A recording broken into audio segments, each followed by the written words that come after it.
You are listening to the Hello Sport Podcast. G'day, punters and dribblers. Welcome back to Hello Sport. Home of unqualified opinion and unwavering bias. I don't get to say that often because, well, you know that I sit back and let Tommy run the show and then I come in with impact. But today, Tom's away. He's still in Bali. It's his birthday as well. We wish him a happy birthday. 36? Yeah, happy birthday, Tommy. 36. Obviously, you'll know that man's voice. That's Sebbo, speaks fluent dribbler. Yeah. Off the Pine once more. Doing a job off the Pine this year, Sebbo. Got to say, Yeah. I think they call it six-man in the NBA. You're our 14. You're all impact, mate. You're all panache off the Pine, and just a pleasure to have you here again. Yeah, mate. love being here. It's been a bit though. Yeah. Whether it's running about even. I've been there for Lot of love. 2 skeleton crews. I've been on this like I don't know how many times already. Fucking hell, I need some match payments or something. Like this is. I'm basically a full timer. Yeah. But I got a 14 on my back still. Yeah, well, listen, we can talk about that later, mate. But you did run about even. Well done. A lot of love for you. Yeah, look, I hated it because then I had to edit it after and watching myself run. I wasn't a big fan of. You didn't like that? I didn't like that. I hate the sound of my own but voice. no one. Hate the sound of my No own one really voice. likes the sound of their own voice, I don't think. I feel I don't mind it when I'm just doing what I normally do, but when you're like hosting something, and again, there's no real difference here. I get it. There is, though. Yeah, there is. There actually is. Yeah. Well, listen, we'll let you know a little secret. There's a big difference. Maybe it doesn't translate to the untrained ear. Yeah. But when you're editing yourself every week, Yeah. you pick up on the difference. It's the same as, there's tradies out there. I'm sure if you look at a 2x4 and there's like more knots or like slightly different types of wood, you can tell the difference. I can't. It just looks like a 2x4 to me, but apparently, apparently they're different. Sebbo, it's a great point. In tradie terms, it's like picking up a bit of wood and going, that's got to be 89 mil. Yeah. Now, and it is, usually. I mean, there's people out there that can pick up a block and they can get it down to the mill. Maybe they're a mill out, but they're pretty much the mill. I don't know. It could be 2 meters to me. I've got a meter variance, I'd say. That's the same thing with this. If you don't know the subtleties of hosting, then you won't get it. You haven't worked in the trade. The same way I haven't worked in carpentry. I've been a shit kicker on job sites. Yeah. But that was just like picking up trash and doing all the jobs no one else wanted to do. Not the kind of finessing. Was that the last day on as a labourer when you asked me? Oh, that was, I had a couple years off the tools before that last day. I was like, I need some extra cash. That was a fucking job. I've had some shit days on the job site, but the one Eddie hooked me up with, it was just, I can't remember what. I think I just needed some more money over a couple months period before I had like a contract somewhere. It's like, hey, I'll get back into, I've done this before. I've been the shit kicker before. I'm like, Eddie, yeah, you've got any work? And then, like, a couple of years is a long time when you go from, like, 24, 5 to, like, 27, 28. Big years, long years. Big years. And then you just rock up to the job site. The guy's not there for, like, 2 hours, so you're just twiddling your thumbs going, like, I don't even know what I'm doing. And then they're like, all right, you just need to move essentially all the flooring. And we're talking 2x4s. This thing's not 2 meters long. The floorboards are, like, fucking 8 meters long. And you have to get them on your shoulder. It was fucking 40 degrees, and then take them from the car park up the fire stairs up to like all the levels. And I'm like, are you kidding me? And so it's just like 8 hours of big long boxes. Like even if you got one of them, it's awkward. And then just having a lunch break with some like 19-year-old kid who's like telling me about this show called Friends that I have to watch. Fuck me. I am never doing this again. See you later. Like this is, I think I got sick as well, like a week after. I was like sick for 5 days for my music. I edited it, like I did 20 kilometers of 20,000 steps. All of them would have been 40-degree heat up fire stairs in a half-built building. So yeah, fuck that. But also look fondly upon other labouring times I had. Digging holes. Streety got us fired once at the airport. All sorts of... there's a building just down the road that I essentially waterproofed. You reckon it's still waterproof? I don't know. You have to ask them. Hard to say. Yeah, all these mascot towers and stuff, like dodgy buildings and stuff. I might have been part of something. Yeah. Sebbo waterproof them. If it's sunken, you can blame Sebbo. I've been away, punters and dribblers. I am back on deck. Just a beautiful part of the world. Back to the cold, though. And when you're back in the cold, it really only means one thing as far as I'm concerned. It's rugby league and it's state of origin. Yep. We got the teams picked over the weekend, officially last night. If you can get the teams up for me, Tobler, Sebbo and I are going to run an eye over it. I'll start by saying this.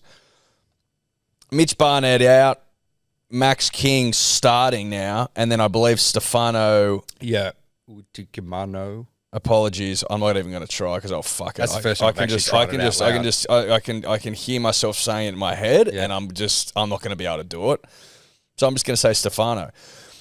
Otherwise, it's as was the team that went up to Suncorp, got the back-to-back dubs, asserted dominance, turned Suncorp into the New South Wales embassy. Stefano onto the Pine, Matty Burton the 18, Keon Kolamatangi the 19. I was going to say something coming in here today. If Keon wasn't in this squad, I was going to start throwing shit around. Whose cock did he need to suck? Yeah. Look, I mean, I get that Stefano's starting because it's just next man up sort of vibe. Squad, yeah. If he was in the squad, this is just craziness. But I think, like everyone else, think he should be starting. Yes, I'm a biased Rabbitohs fan, but like the thing is, I don't even remember Stefano this year doing anything. Like, I watch most games, but kind of, juggling twins, having a beer, you got a bit on. I got a bit on, but like, I can't remember him going, fuck, that guy needs to be in Origin. Like, well, it's a great point you make. And again, this is coming from two cunts that have basically no idea. Yeah, exactly. But we do represent the punter and the dribbler, which needs to be at the forefront of everyone's mind. Is anyone else out there sitting there going, I remember Stefano wowing me all year? Because Keon's been wowing. He's been wowing, and I get it. I know nothing about rugby league, but I get that obviously forwards, you're not getting the highlight plays. You got to look at them making the meters, doing the runs, bending the line a little bit. But I've seen that in other players. Yeah. It's not like I don't see what forwards give.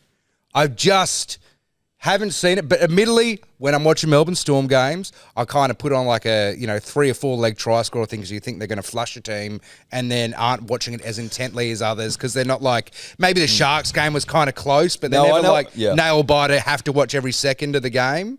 Matt, I agree with you. I find Storm games quite boring a little bit. It's like they're just great. They're good, sure. Like, but they're not the best games. No, and they're a victim of their own long-term success. Yep. I feel nothing when I think about the Storm other than they're a great side that's dominated for a long time and they cheated famously. Otherwise, I'm a bit like, eh.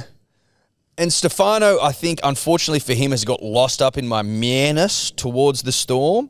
Whereas if I'm Queensland and I see big motherfucking Keon Kolamatangi warming up. Yeah. And I've now got poo running down my leg, mate. Oh, and he just looks the goods, right? With his cool haircut. He's kind of a bit leaner and stronger. You're like, hey, that guy's not as big as some of us. And watch come up with his highlights. He just like goes for 80 minutes, scores tries, quick play the ball. Like, he just looks like a motherfucker. Stefano, Tobler, can you get a photo of Stefano for me? Because like I can't even like. You quite what? Like, I know I've seen him before. He was Origin. I get it, but like Keon looks like a motherfucker. Like okay, yeah, great. Like he looks like a good player. But he's, and we're not coming in negative here. All we're saying is that Keon's been the truth this season. Yeah. A lot of people saying, oh, but he started in the back row and now he's a front rower, and how can you play him in the front row? He was front rower last year. Well, but also calm the fuck down. Jake Trebojevic, heard of him? Captain the state last year. He was always fucking playing lock and then coming in and playing front row for New South Wales. So don't tell me it can't be done. It can be done. And he also played front row last year. It's just that Wayne's like, okay, we actually need to move you in now. He's like, oh, fuck, I don't want to. I lost like 12 kilos, so I didn't have to get in here. Turns out it made you better. Like, sorry. Sorry, mate. Yeah. But look, surely, I get it. He'd only played a couple this year. Stefano not shooting on him, but I reckon if Keon had been playing, 6 weeks in the front row more than he had, like he's in there surely. I suppose the thinking is, from the great Mr. Laurie, is that Spencer Lenu's all the cunt you need. Yeah. You know what I mean? Like Spencer Off The Pine's just all cunt. Yeah. All cunt. Yeah. So intimidating, so scary, so imposing that maybe just like Stefano's just a cooler, calmer head. I don't know. But Keon's like both. He's a hybrid. Yeah, right? he like is. He's a hybrid. He's a double threat. Yeah, exactly. He's not just like a Spencer who's like, I'm just a fucking cunt and I'll make you not kick off to me because you're so scared. What a pathetic, weak bunch of cucks. Yeah. No, Absolutely disgraceful. Good footage coming out of Stefano just screaming, going like, not Stefano, Spencer being like, fuck you. I think that moment there's a lot of moments. Phil Gould likes to use it a lot. I like to use it a lot when I'm playing golf. Like mark that moment down, you know, whether it's going to be good or bad. I think, and I know we're probably jumping ahead a little bit here. We can get to it after the Queensland team. I think mark that moment down when that Queenslander name with that ethereal kind of spirit, comeback, underdog, amazing thing that's been going on for like 20, 30, 40 years. Mark that moment down as where maybe it was lost a little bit. Like, I think it was lost a little bit. I think there needs to be a rebuild from a Queenslander perspective. There's a new age. We've gone through rebuilds fucking a million times. It happens. Nothing lasts forever. Look at the Roman Empire. Where are the Mongols at? Like, this Volcan never collapsed. Well, what the fuck do you think happened? Like, Chinggis Khan. Yeah, I am pronouncing it correctly. I am learned. Chinggis Khan. Where's he at now? Yeah. You know what I mean? Where's his empire that he built? Where's the horse lords? Where the horse lords at? No, where they at? Where they at? Also, shout out to the horse who has gone into Swift demise with the introduction of the car. Like, nothing lasts forever. Nothing lasts forever. Spare a thought for the fucking guy who went out and bought 10 horses because he wanted to start breeding them up in New York City because he goes, horses will be here forever. Then Mr. Ford comes in with his car, goes, shut the fuck up, man. Yeah, some guy has been spending years trying to design the new carriage. Yes. It's got the new little bits and bobs to it. All the rich chicks are going to froth it. It's got suspension, you know what I mean? You can get down and dirty in this back of this carriage. Finally gets done, and here's a car thing just starting up, and you're just like, oh, what's the that? horn, So yeah, like that. That's it though. Nothing lasts fucking forever. Another example. Just one more. The limo used to be king. The limousine was wealth. It was aristocracy. It was CEO. It was C-suite. It was Wall Street. That was the limo. It's been replaced by the SUV, blacked out. People get limos now if they want to go to proms or they're bogans. And we love the bogan, but that's where they're at. Yeah, Bono's probably not in a limo anymore. No, I remember as a kid I drove past a limo, I was like, Bono going to be in there? Like, even Bono's probably in a US, man. Bono doesn't get limos anymore, mate. Bono doesn't get limos anymore. Point is, nothing lasts forever. Nothing lasts forever. Oh, even just like the music industry, CDs. Imagine them selling CDs in the 90s. Like, fucking look at this shit. Just printing CDs. Yes. Okay, they haven't got a new album. We'll invent Hit Machine Volume 14. Just compile the best songs of summer. Sell 2 million copies of that just in Australia. So fresh. Summer, autumn, winter, spring. In summer, we'll get the double set. I need to go buy a house in like wherever it's super expensive to buy a house. Okay, let's just do another album where we collate things. Let's just go, okay, Linkin Park, Limp Bizkit, MXPX. Let's throw them. Okay, let's just 10 million. There's my house. Like that's how simple it was. That's how simple it was. Now it's on an artist, up to them to like tour their ass off, sell a bit of merch. But fucking, if you're in the CD game, imagine if you weren't even in the big dogs at Sony. You were the guy just like in the factory making the actual physical CDs for them to sell. You'd be like, we are on a gold mine here. Gold mine. This is a gold mine. Gold mine. It was the era of the fat cat, because CDs, as far as I'm aware, super cheap to make, margined out the arse. Yeah. Out the arse. You remember you could buy, when you used to, in the days of like your LimeWires, Kazars, and you could make your own things and burn them onto a CD. I couldn't believe the first time when you went to like a JB Hi-Fi or Retrovision, whatever it was, and there was like, you could buy like 100 CDs, blank CDs for like a few bucks. We're talking the mixtape era. This is back when 164 megabyte flash drive was like $200. Yeah. I mean, how much was on a floppy disk, Tobler? Can you find out? Because remember floppy 64. disks? I think for 64 kbs. 64 kbs. Because that's the stuff you used to put your school project on and stuff. And you're like, I think you could get like 1 or 2 Word docs on there. Yeah, it was like 100 kb to 1.44 megabytes. on a floppy. On a far out. Yeah, so the floppy was just cruising, the cassette was around, and then the CD comes in and just wows people. The money people would have been making, you would be forgiven for thinking this is it forever. Yep. It's not. When you won 8 straight, then we won 1, you came back and won another 3, you're thinking to yourselves, this is it forever. Unfortunately, as Sebbo said, mark it down in the history books. The day that Queensland's spirit died is when you wouldn't kick off to Spencer Leniu in your own backyard because you were too scared. That's what happened. Yep. You're like, who's too good? Spencer Leniu off the Pine is too good for Queensland? No, it's the smart tactical play. Okay, yeah, we get that, but it isn't part of your whole identity to be about like facing Goliath in the eye and just like coming up with ways to beat him. Hold your hand to the fire, baby. Yeah. Hold your hand to the fire. And you held, for many years, you held your hand there longer. Yeah. No one's not saying you weren't great, but Alexander the Great, even his empire collapsed. Well, he was dead at 27. Yeah, or something and like then Greece completely collapsed. Dead at 27, conquered the known world. This guy conquered the known world. Never lost. By the time he was 25. Julius Caesar, centuries later, went to Alexander the Great statue, fell to his knees, and wept. He goes, whilst I have done more, he did his in an unexplainable amount of time. Like, my achievements, no matter what I do, will beat his. And you're going, Greece is fucking on fire. We're like, we're in Athens a second. Now we're in like India and shit. Like, this empire's going to last forever. Exactly. 27, catches a fever, conspiracy, but maybe they killed him. And now he's dead. Dead. Napoleon Bonaparte, one of the great generals of all time. Someone owns his penis. Someone owns his penis. His penis is in a private collection. Look it up. What are we talking about here? What are we talking about here? We now own your cock, Queensland.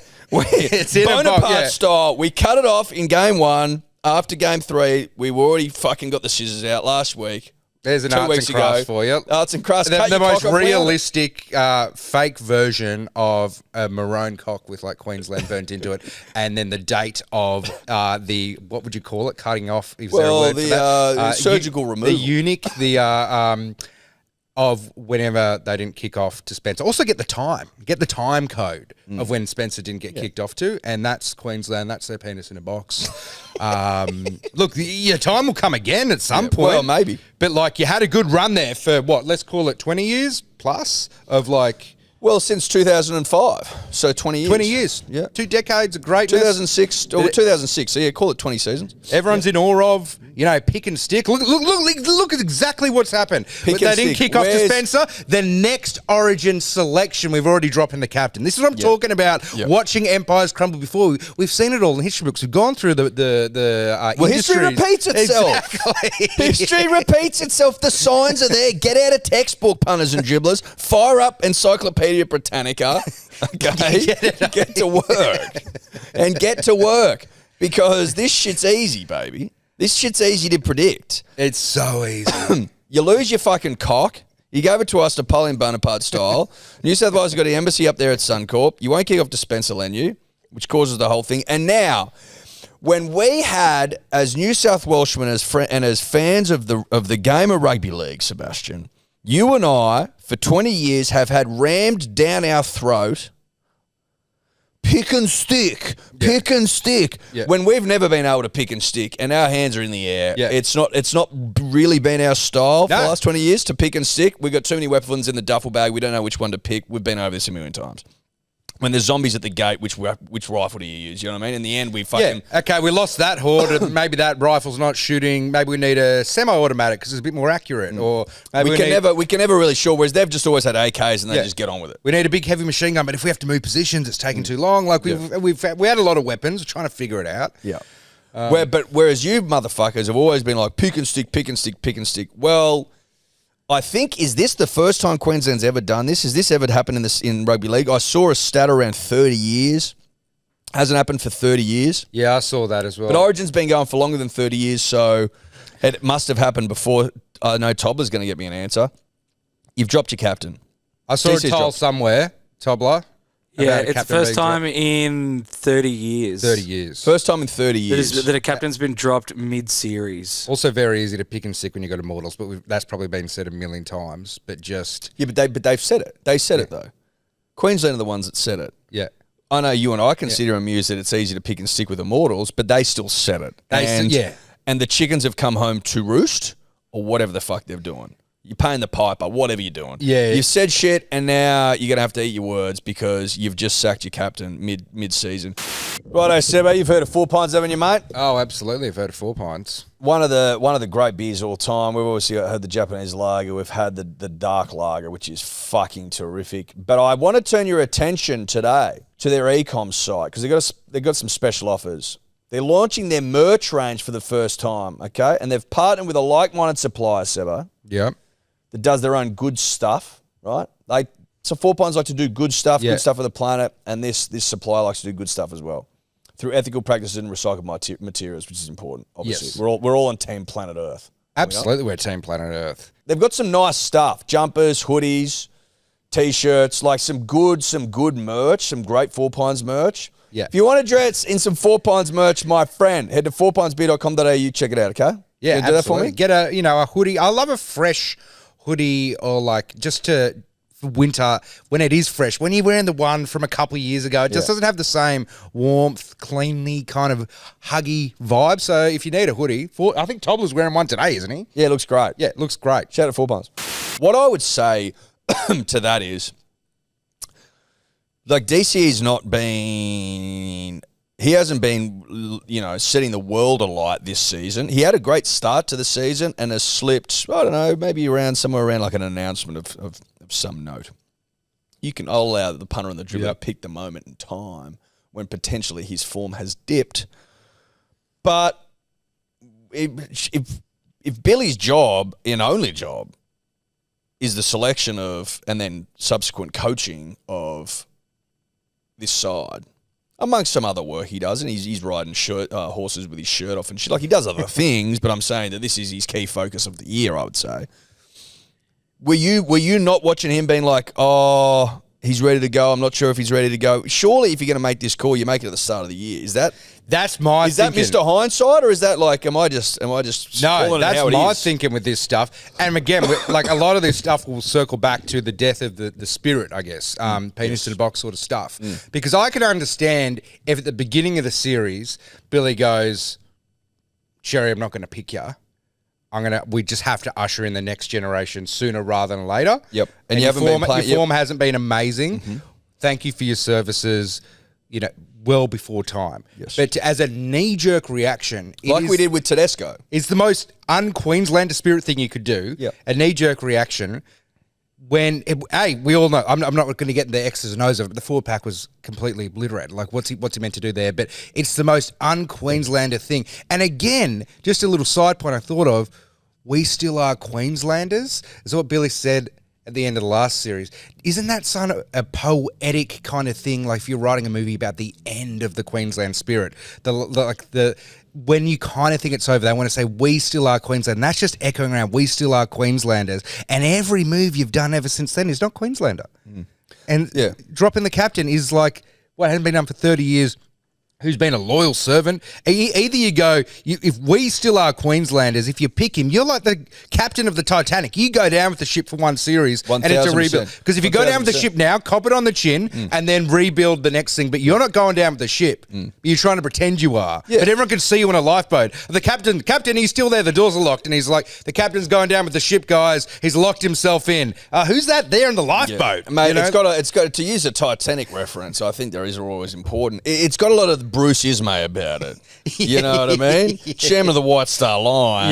Fled the sinking ship, even though he was the one pressuring, apparently, the captain to light the last 4 boilers, Sebbo. Yes. Increased speed, going through an ice field, no less. He's first fucker in the boat, Bruce Ismay. Yeah.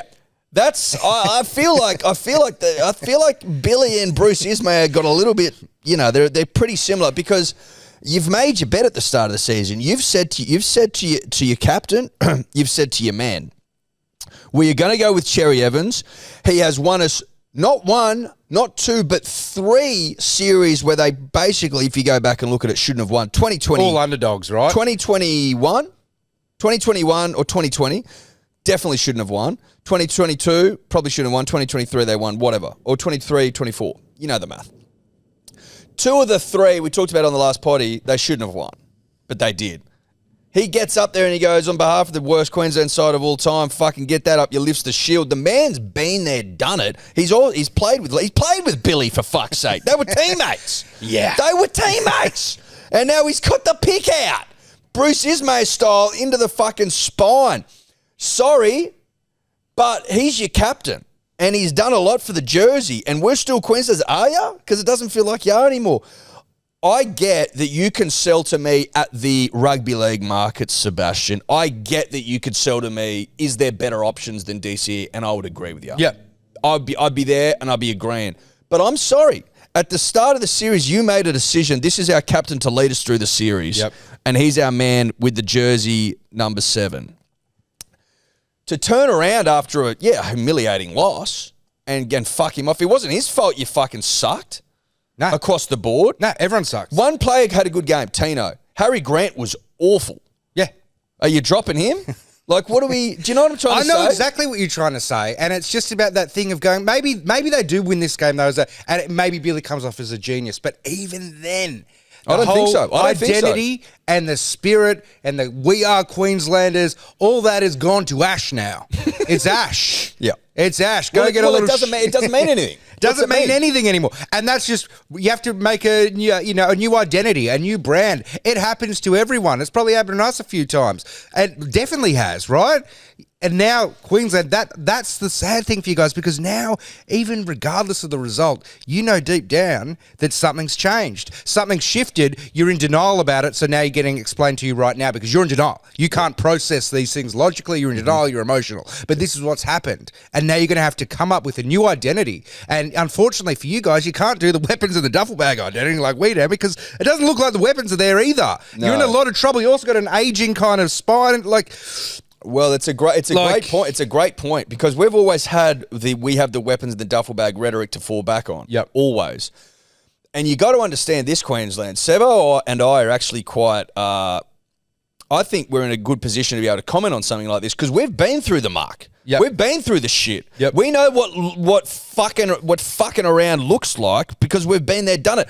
Don't forget that Trent Hodkinson and Mr. Reynolds were dropped after winning the 2014 series. Like, we've fucking tinkered beyond belief, and it's got us a lot of misery and a lot of pain, a lot of hell. And you guys have gotten off lightly. We had to go up against, 5, 6, 7, 8 immortals over a 2-decade period. Yep. That's when you really have to look inward and try to figure out. And yeah, we changed a lot, not knowing what you're doing. You can forgive a state, a mentality for not knowing what they're doing when they're essentially going up unbeatable sides. Yeah. But us dropping the winning halves pairing for the next series is like, that's straight out of the New South Wales handbook, baby. Yeah. You know what I mean? And I feel we're finding our groove again a little bit now. We are finding our groove again, okay, mate. Yes, we're out of the trenches. We're seeing the light. Queensland, it's funny how the world works, how stories work, how poetry works, because it's funny, just as we start finding our groove, you guys have lost yours.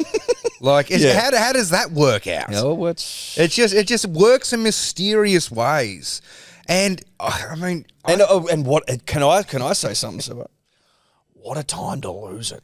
Yeah. Because you know what we're rolling into town?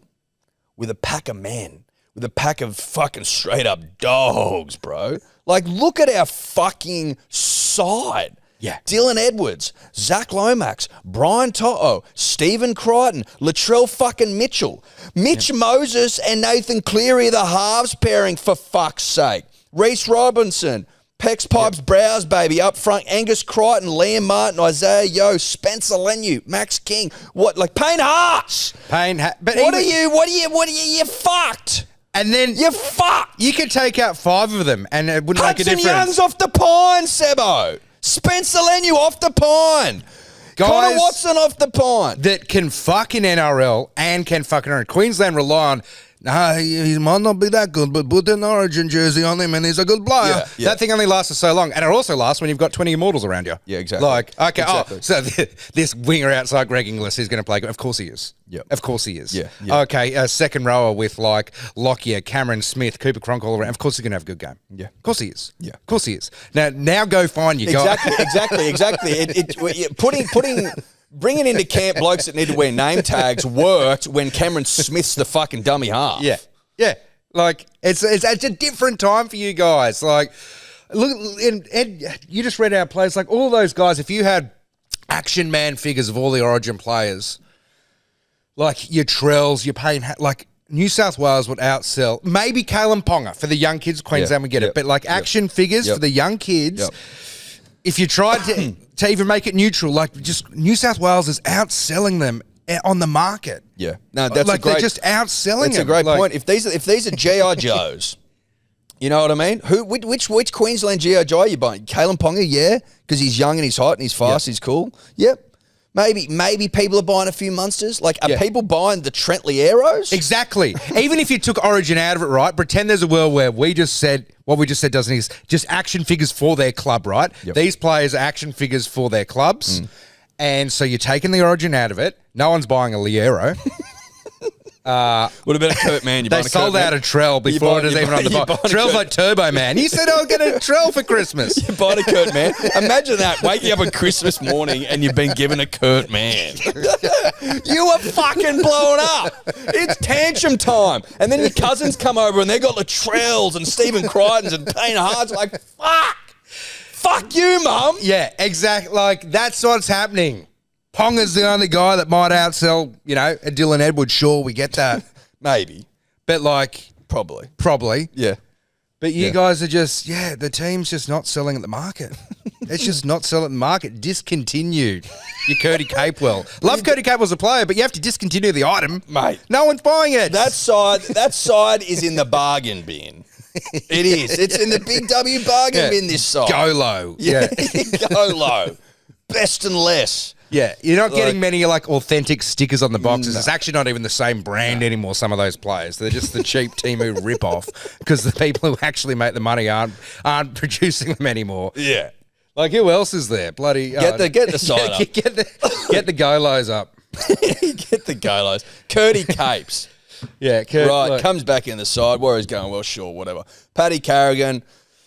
Yep, he's a great player. Xavier Coates. Yep. He's just Xavier Coates is a great player, great winger, but he's just like he's not a Zachy Lomax in the sense that Xavier Coates is aerial, but he plays in Melbourne. Zach Lomax has been doing it like for clubs that are struggling. And his kind of catch ratio, he's just got something a bit more about him. Yeah, I mean, when you're doing it for the Eels, it means more than doing it for the Storm. It just does. Lindsay Collins, looks like a fucking monster. Yeah, sure, he's from... Get it. Yeah, people accidentally buying the Street Fighter. But again, who's buying any of these dolls? No one. And Tommy Didden's a great player, but no one's buying a Tom Didden doll, right? Like that's... Who's buying a Ruben Cotter? It's like, Tino, you get a few. You get a few sales for sure. Like... Oh, people buy Tino. Especially they got the ponytail version. No one's buying Fodder Waker, with all due respect. Harry Grant. Harry Grant's a great player. Love Harry. Valentine Holmes, short, maybe once upon a time. Oh, like Sharks when he was doing that, like playing wing, those dolls they sold out of them. Valentine Holmes used to be the fucking man. You know, when he went to the NFL, it was like, holy shit, like he's a great player leaving the game. Now he's discounted now. Yeah, he's got a red sticker on. Yeah, like it's still premium quality, real, authentic doll. Yeah, but there's a discount. He's discounted. Yeah, he's 100% discounted. It is what it is. Make your peace with it. Corey Horsburgh, like, you know who has Corey Horsburgh? Like the fat kid that plays fucking 5 minutes of prop on Saturday morning and loves a sausage roll and a Mars bar, and he's a great kid, but he's huge, and you give him the ball and he trucks up the nut and he gets tackled. He's got a Corey Horsburgh. He's got a Corey Horsburgh for sure. And then Ricky bought every other Corey Horsburgh and sold to make him feel good. Yeah, and Ricky Stewart's got like 900 fucking Corey Horsburgh. Any Raiders that have a doll, Ricky's bought. Corey Horsburgh you can't actually buy because Ricky's got all of them. Jack Howarth, like, again, you can't rock up to your cousin's place on Christmas Day with a Jack Howarth. This is going to sound like, obviously I don't know what I'm talking about. Who's Jack Howarth again? Exactly. Who is Jack Howard? Who's Jack Howard? He's the Storm Centre. Storm Centre, yeah. Storm. Yeah. Yeah. Yeah, do you recognise you get it? I think I know what he looks like. Yeah. Okay. Yeah. He's an origin. Squad, right? Like that's Squad. Yeah. Look, squad. We're going off the squad. Yeah. Going off the squad. Yeah. Okay. Go back.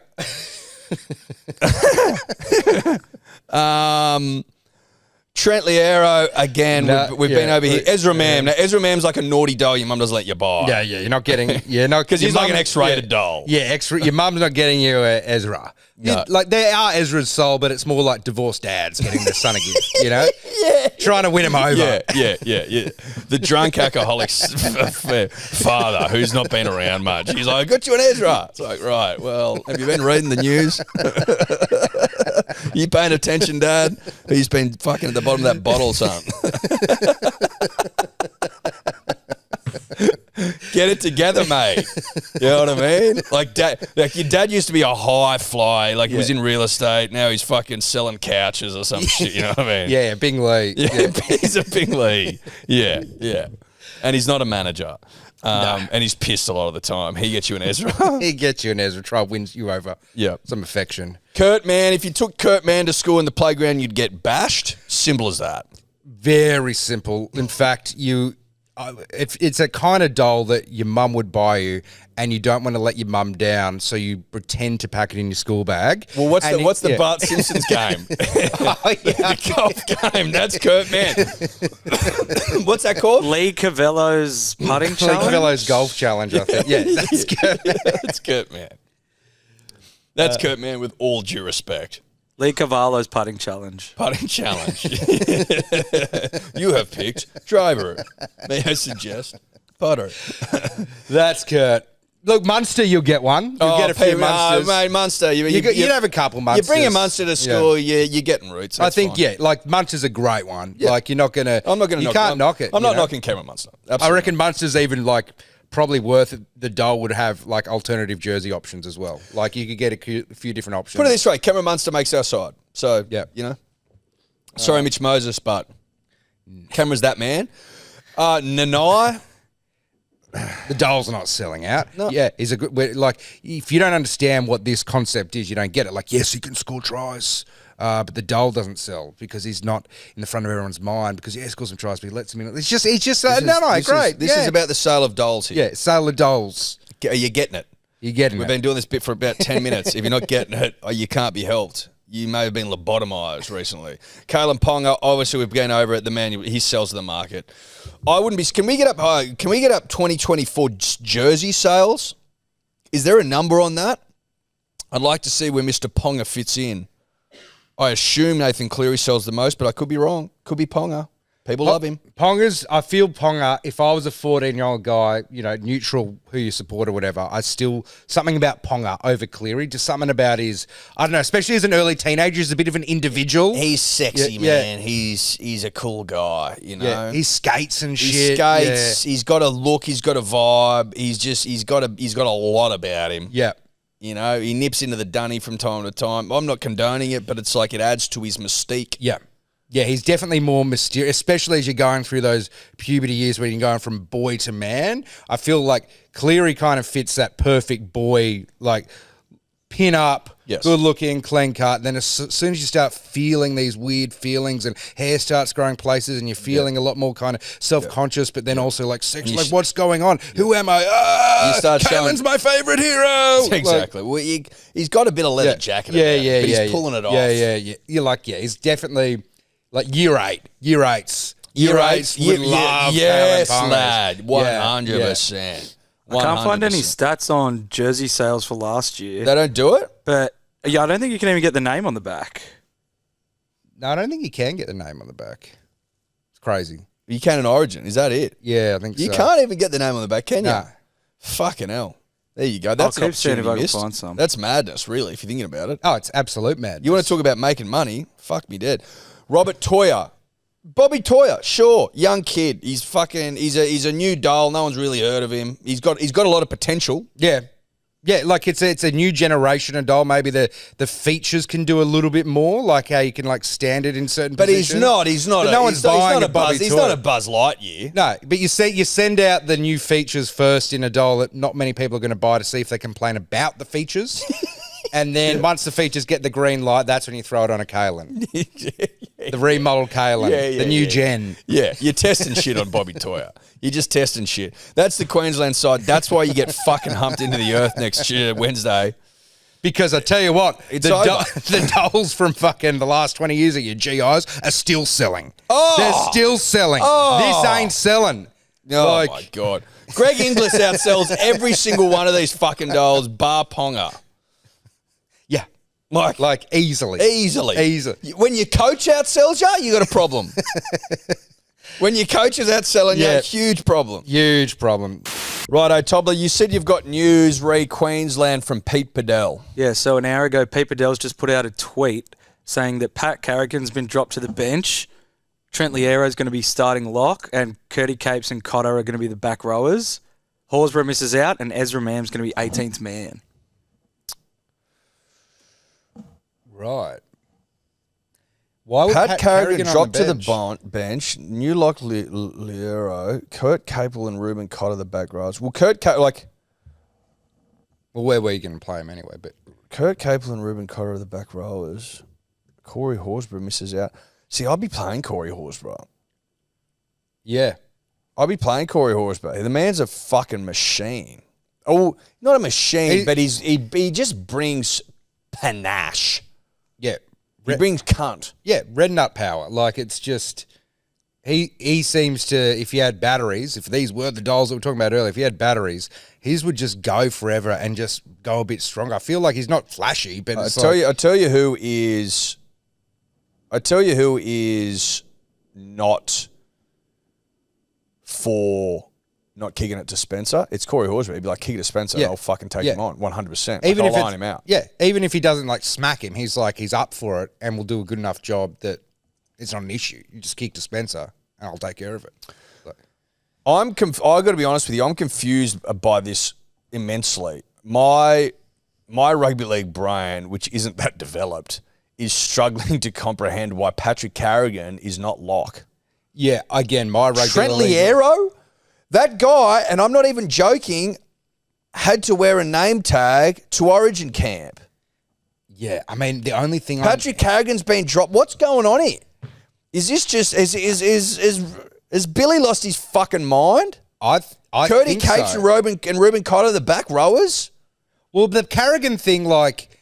Do you know that has to be for defensive reasons. But is that like... That has to be. You normally bring someone on who's got more flashy input, like impact kind of stuff. You keep your workhorses on to start. Again, like, isn't he kind of like a workhorse guy? Like, who just reliable up the middle? Like, he's not like a ball playing locky. I don't know. I don't know anything about rugby league in this sense of the word, but it seems like a man who's scrambling. I tell you what, there's a comment here. Slater's making bizarre decisions. We get smashed through the middle last year and doesn't recall Papali'i, one of the best props in the game and always performance with Queensland. I mean, that's what we were saying. Yeah.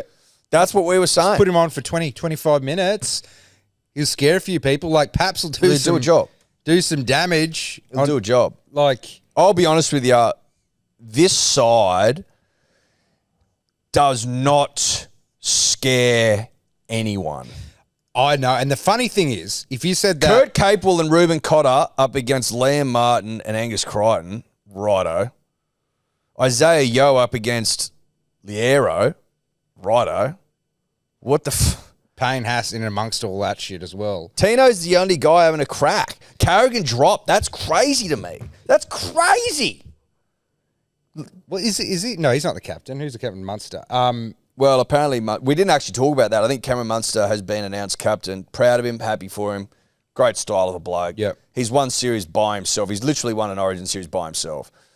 The man's immense. He scares me out of anyone else. He's the most scary Queensland player there is, in my opinion. Because I think for the last 20 years, we could be in this position, go, you're not scared. And it's happened before, the unlosable series or whatever year that was, 2022 or something. No, but it's different now because we've got experience and we've got That's synergy and we're dialed and they're fucked. And I'm not afraid, and clearly you're not either, afraid to call it. Like going, I don't think this is a situation where you go, oh my God, look at that gross team, and they pull something out of their ass and beat it. Unless Munster has his top 2 game of his career. Mate, if you would have seen our good friend, Random Stats guy, shout out to Rando, Nathan Corbet.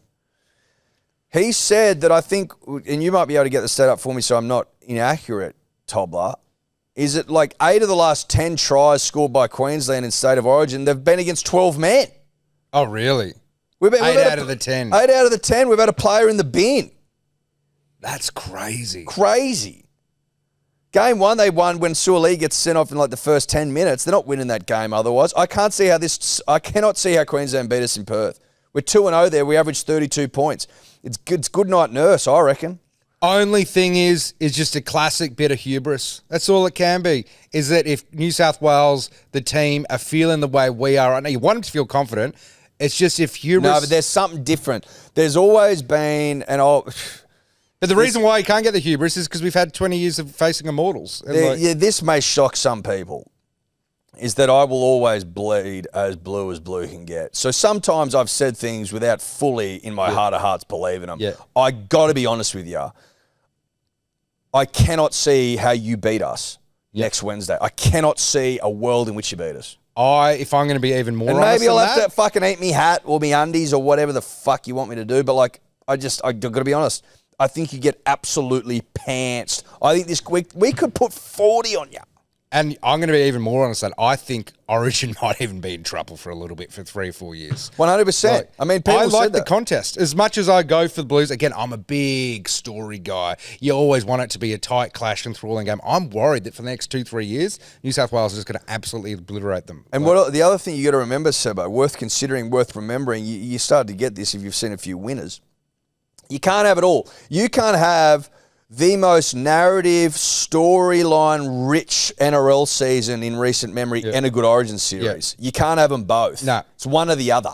Yeah. Origin has always, has often picked up the pieces where a super Penrith Storm-dominated comp left it a bit like, but at least you had Origin. This time we got a rich, diverse NRL. Maybe Origin's going to be predictable as fuck. And that's it. And like, there's a separation between a lot of people can't understand that New South Wales could even sweep them or whatever. It's not a great series in terms of a bird's eye view, neutral view, right? Like I'm talking about the person from Condobolin who doesn't give a shit about rugby league except for 3 games a year. Yeah. Yep. What do they think? Exactly. That's like take away. You know, it's always going to be good if my team wins lens. If you just get rid of that thing, like forget that for a second. How can it be not good if we won? Shut up, dude. We're talking about it from a wider view here. Yeah. Can't you get that? Yeah. Exactly. Not a big bird guy. Like bringing in new fans, bringing in the people watching Origin and go, okay, that's epic. Maybe get into rugby league. People who just, watch it for the spectacle or whatever. Like you want... I love a tight contest in anything, right? Unless maybe I get it. Tighter the better. Yeah, the tighter the better. There's more endorphins when you win when it's tight. Way more. Oh, yeah. Way more. Pink Love Heart 2007 vibes when that stuff happens like that. But, yeah, like I'm just worried that Origin might lose it. But, hey, if we got as Eddie's saying, if we got these Clubland stories where fucking the Raiders tipped to win the wooden spoon are coming through, then, yeah, sure, whatever. Maybe Origin does take a backseat to rugby league, which is actually a good thing. Like, actually, for a little bit, because Queensland... Well, it's ebbs and flows. Yeah. Like, I mean, on the whole, statistically, Origin, one of the tightest competitions on the planet, but every now and then there's going to be years where one side gets absolutely mauled to death. Yeah. It happened in 2021 or 2020, whenever the turbo years were. Was it 2021 thing or was? 2021, yeah. These things happen, and it's usually Queensland on the receiving end. I'm talking about biblical humpings with huge margins, 40-0s and that. I think that could be Perth on Wednesday week. I really do. Yep. I just, you've sacked your captain. Trentley Arrows replaced Carrigan in back row. Like, what? Does Dearden even play 7 at club, or does he now? Like, he's a 6. Like, can him or Munster? You're rolling out 2 6s. Munster, phenomenal player. You'll be like, but you boys are rolling out those 7s. Well, but one of them's the best player in the world, so shut up. Especially when it's a tight, gritty affair. You want field position. You want to be able to kick. But both of them can kick their cocks off. That's what I mean. But Dearden and Munster, 9.5 out of 10 in every aspect, except maybe he's like long kicking. His long kicking game's shit. Like, well, Not compared to the rest of his game. Yeah.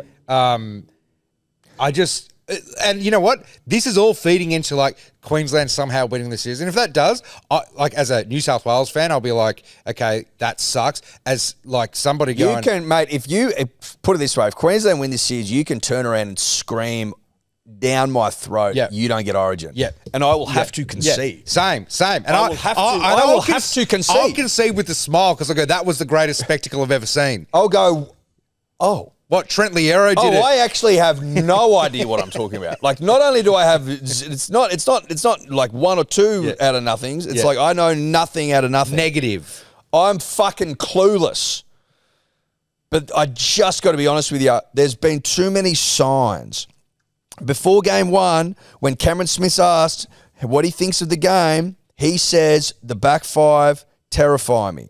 He didn't say Queenslanders will get it done because Queensland. He'd never. All that rhetoric was fucking nowhere to be heard, or like no one was saying that shit. Maybe Fatty Vorton, about the only bloke I heard who was rolling out the same old line. People that get it, and I'm not saying that Fatty doesn't, but Cameron Smith, arguably the GOAT, is sitting there scared, shitting his little pants because he gets it. He knows. He knows what's happening. He knows what's happening, and I think Billy, the bush poet, is being forced into making some bizarre decisions. I think. What Scrambling. You want to talk about pick and stick? Trent Liero is now fucking lock, apparently.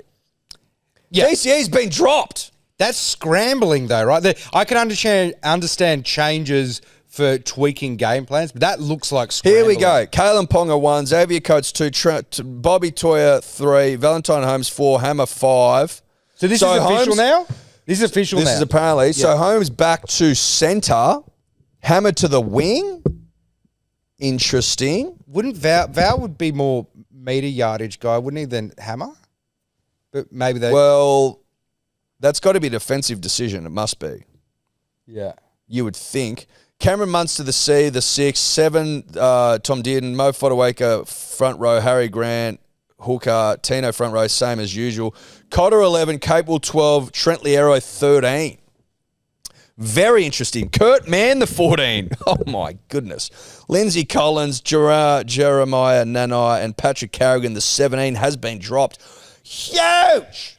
This is huge. It's massive. It's just watching a scrambler.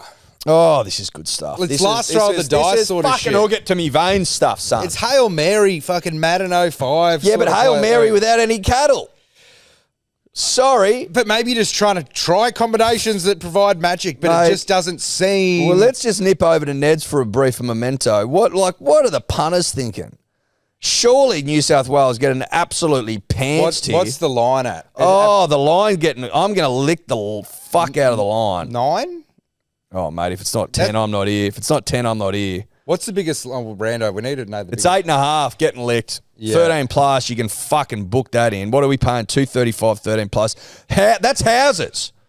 That is absolute houses. New South Wales into $1.36.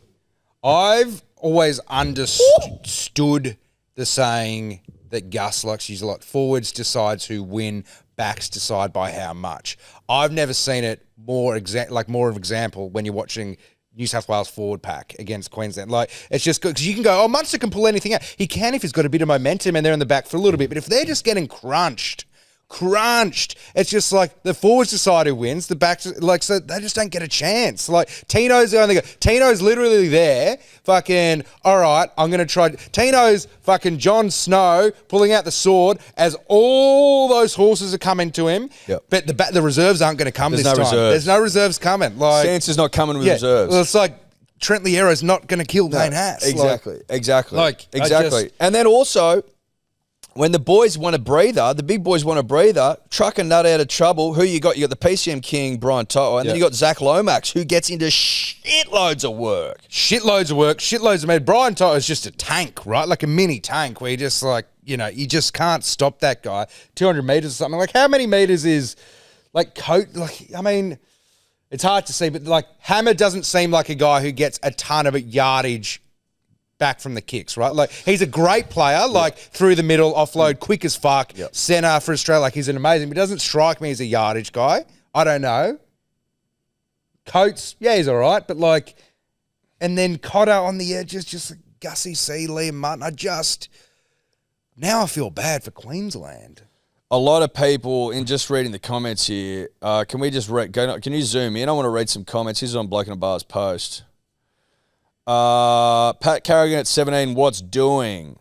Capewell leads the missed tackles for the comp. This is going to be a long night. As a Queenslander, I feel Billy may be rattled. April Fool's coming either way too early or way too late. I want whatever Billy's smoking. Carrigan on the bench is fucked. How is Liero Cotter still in the team, for fuck's sake?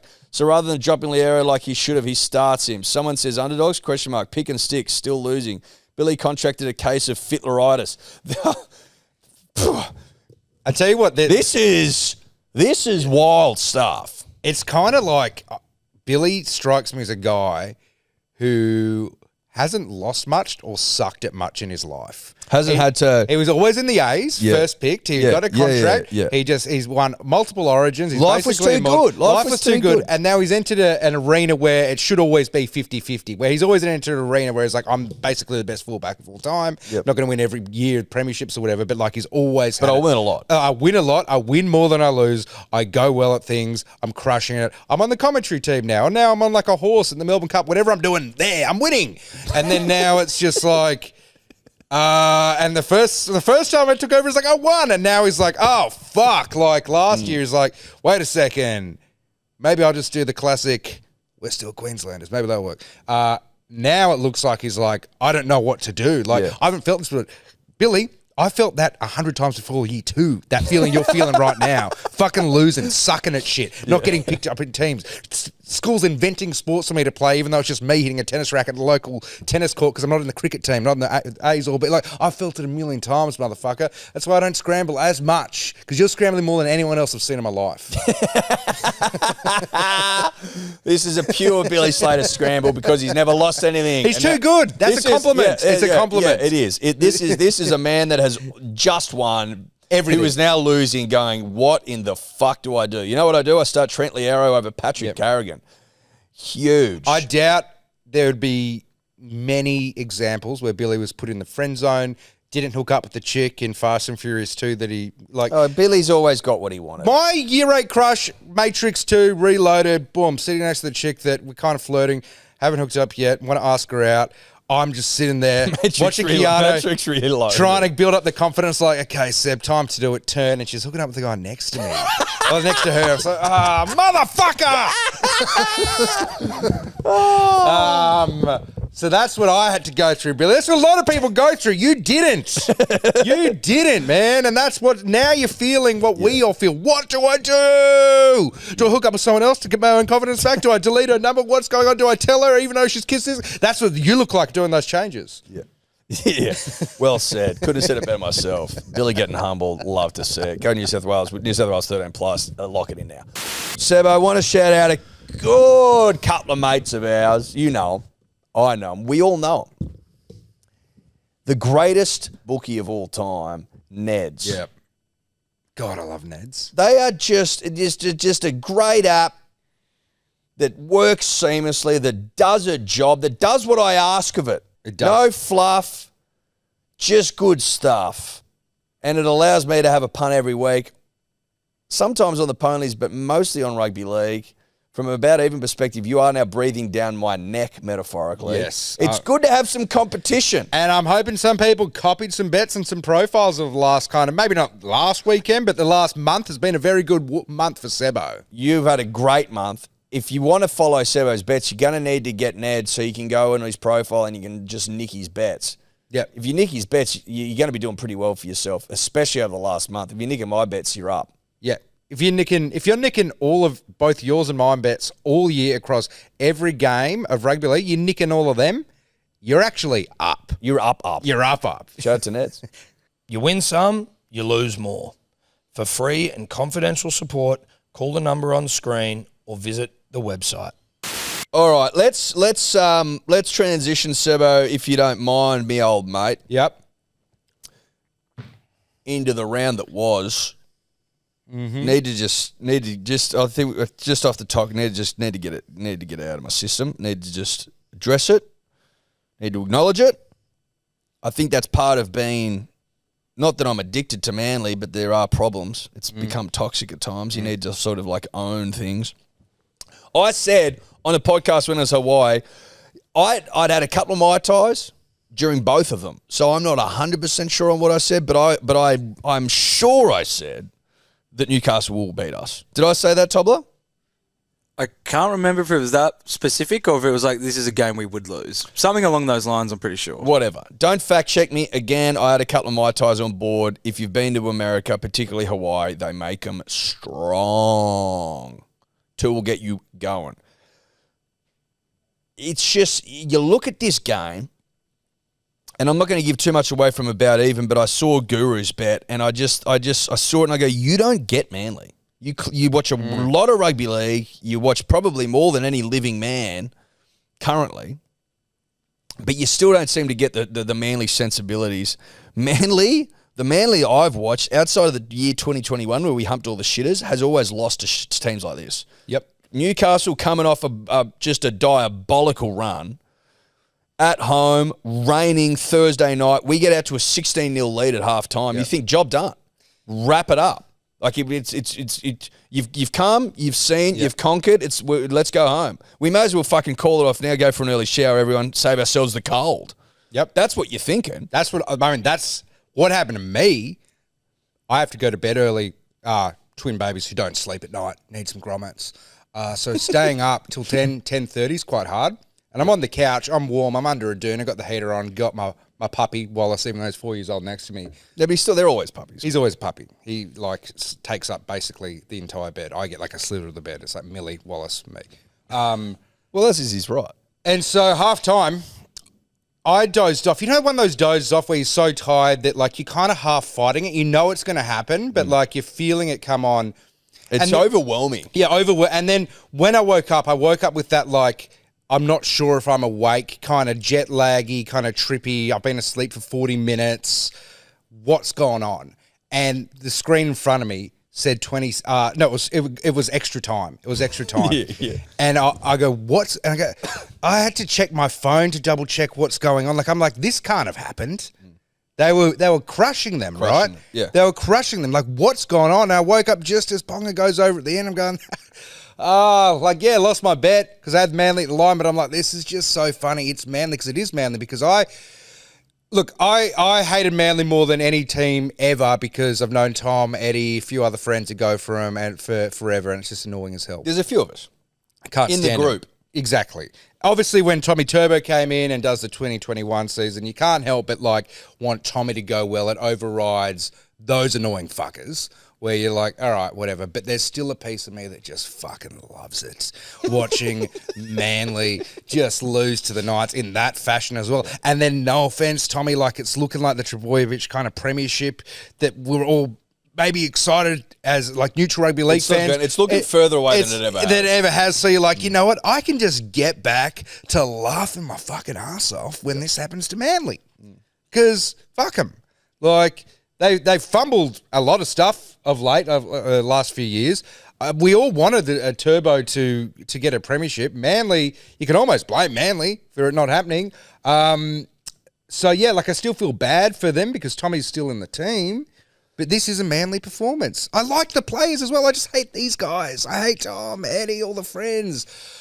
Thanks, mate. Your Manly persona. People have been dining out on Manly pain since time immemorial. I mean, like, if you want to take a Matrix bent where the AI, the machines, put us all to sleep and they were harvesting the minds of humans to power them, you could power the next generation of AI off Manly pain. I'm telling you right now. Like, it's constant, it's dependable, and it's extreme because of this shit. Yep. Like, we roll out we pumped the Broncos at home last week. And I know the Broncos haven't been going well, but we still fucked them up. But when you guys play good, there's no better side to watch as well. That's the annoying thing. When? Like, when you play good. And then as a neutral fan who, you know, was on the Tommy train, now you kind of got a bit of shark stink about you, where it's like, yeah, you can put together a great game here and there, but you can't be relied on.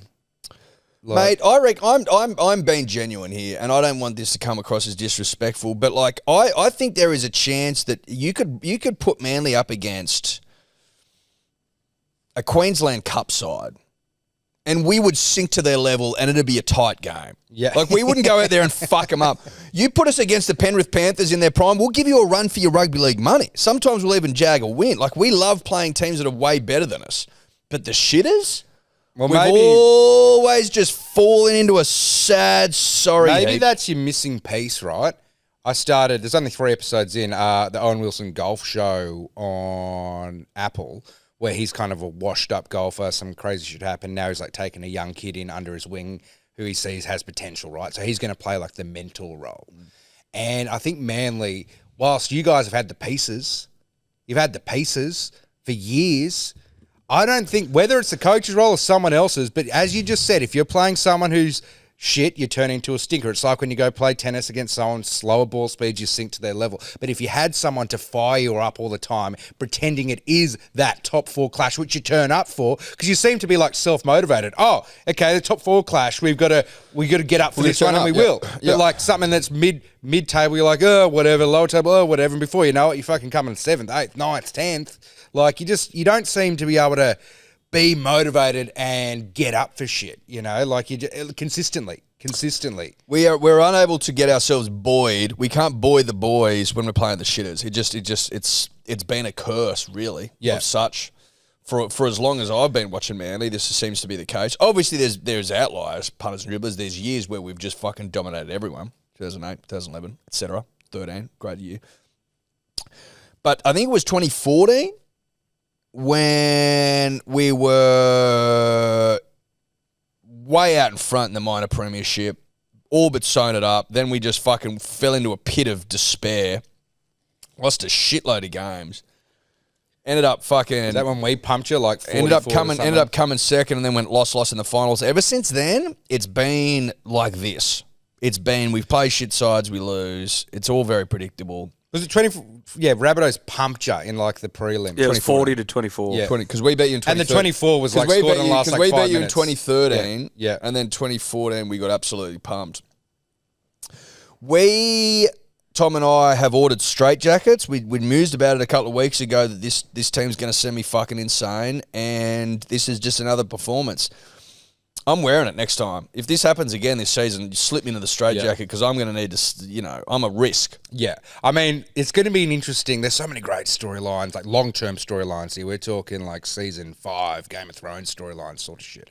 But like this is an interesting one for if Tokes was here.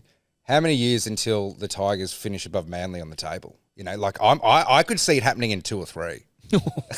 Like, I really could. I think you're going to get even more insane than now. If I'm looking into a crystal ball, I'm thinking there's a lot more downhill slide to come. And maybe I'm wrong. That's just my vibe.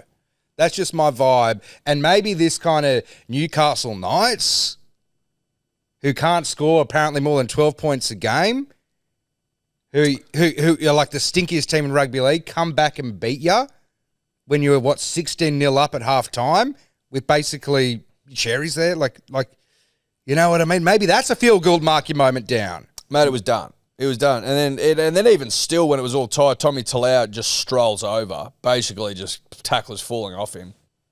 He had no right scoring that try. Then Fletcher Sharp, bang, hits us back 74th minute. Then they score a try in Golden Point. Like, what are we doing? This is a bit probably going to... I'll say this now, probably I'll visit it soon with the other games, but the last few weeks in rugby league, or maybe this year, you really can start to see comes down to like the man motivation. And so that booing at halftime in Newcastle, whether that was at a screen, still of Adam O'Brien or the team, doesn't matter. That clearly got them fired up. Well, let's right? talk about this because this has been a big point in rugby league since it happened Thursday night. If you don't know and you've been living under a rock, metaphorical or otherwise, or you've been in Hawaii drinking Mai Tais, shout out to you. Adam O'Brien, okay, at halftime, they're losing 16-0. Fans have turned up, and they turn up in healthy numbers. They got 16,000. And yeah, in the Coles. And it's fucking raining and it's freezing cold. And and your team sucks. And your team has been scoring, how many points have they scored on average? Like 12 a game almost? Todd will do the math in the background. It's been appalling. You're getting 16,000 there. You've been awful in the first half, and you get booed. Now, some people, like Guru, was saying that maybe it was they were booing Adam O'Brien, who was on the screen. Maybe they were. Doesn't make a difference. Doesn't matter if they were booing Adam O'Brien or they're booing the side. The side's been shit. And they're getting booed. So you're getting a lick. Yep. And then they come out and they're world beaters, right? I don't think there was an Al Pacino speech from Adam O'Brien. I'd put my money on it that the boos would have you reckon Adam O'Brien's dropping inches? 16-0 down Thursday night in the cold, rainy. I don't think that happened. McDonald Jones.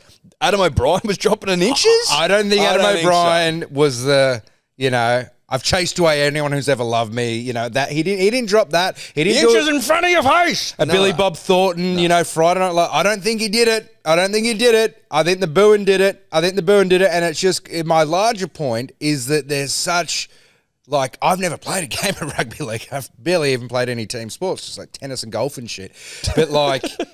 But there's something to be said.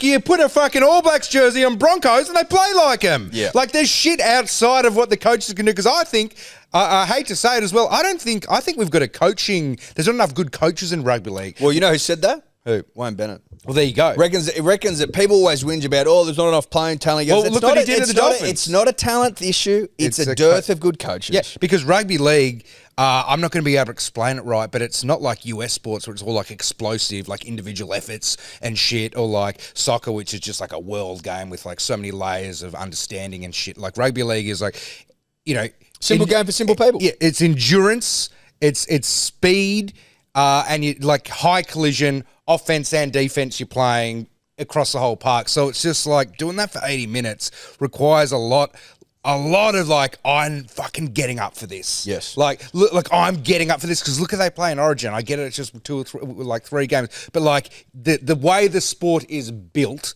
and formed and its rules and its things, I think man motivation is possibly the most important part of the game. Well, why has Wayne Bennett had so much success and why is he still delivering in spades generation after generation after generation? What's the thread that ties his coaching to every iteration of the game that he's gone through?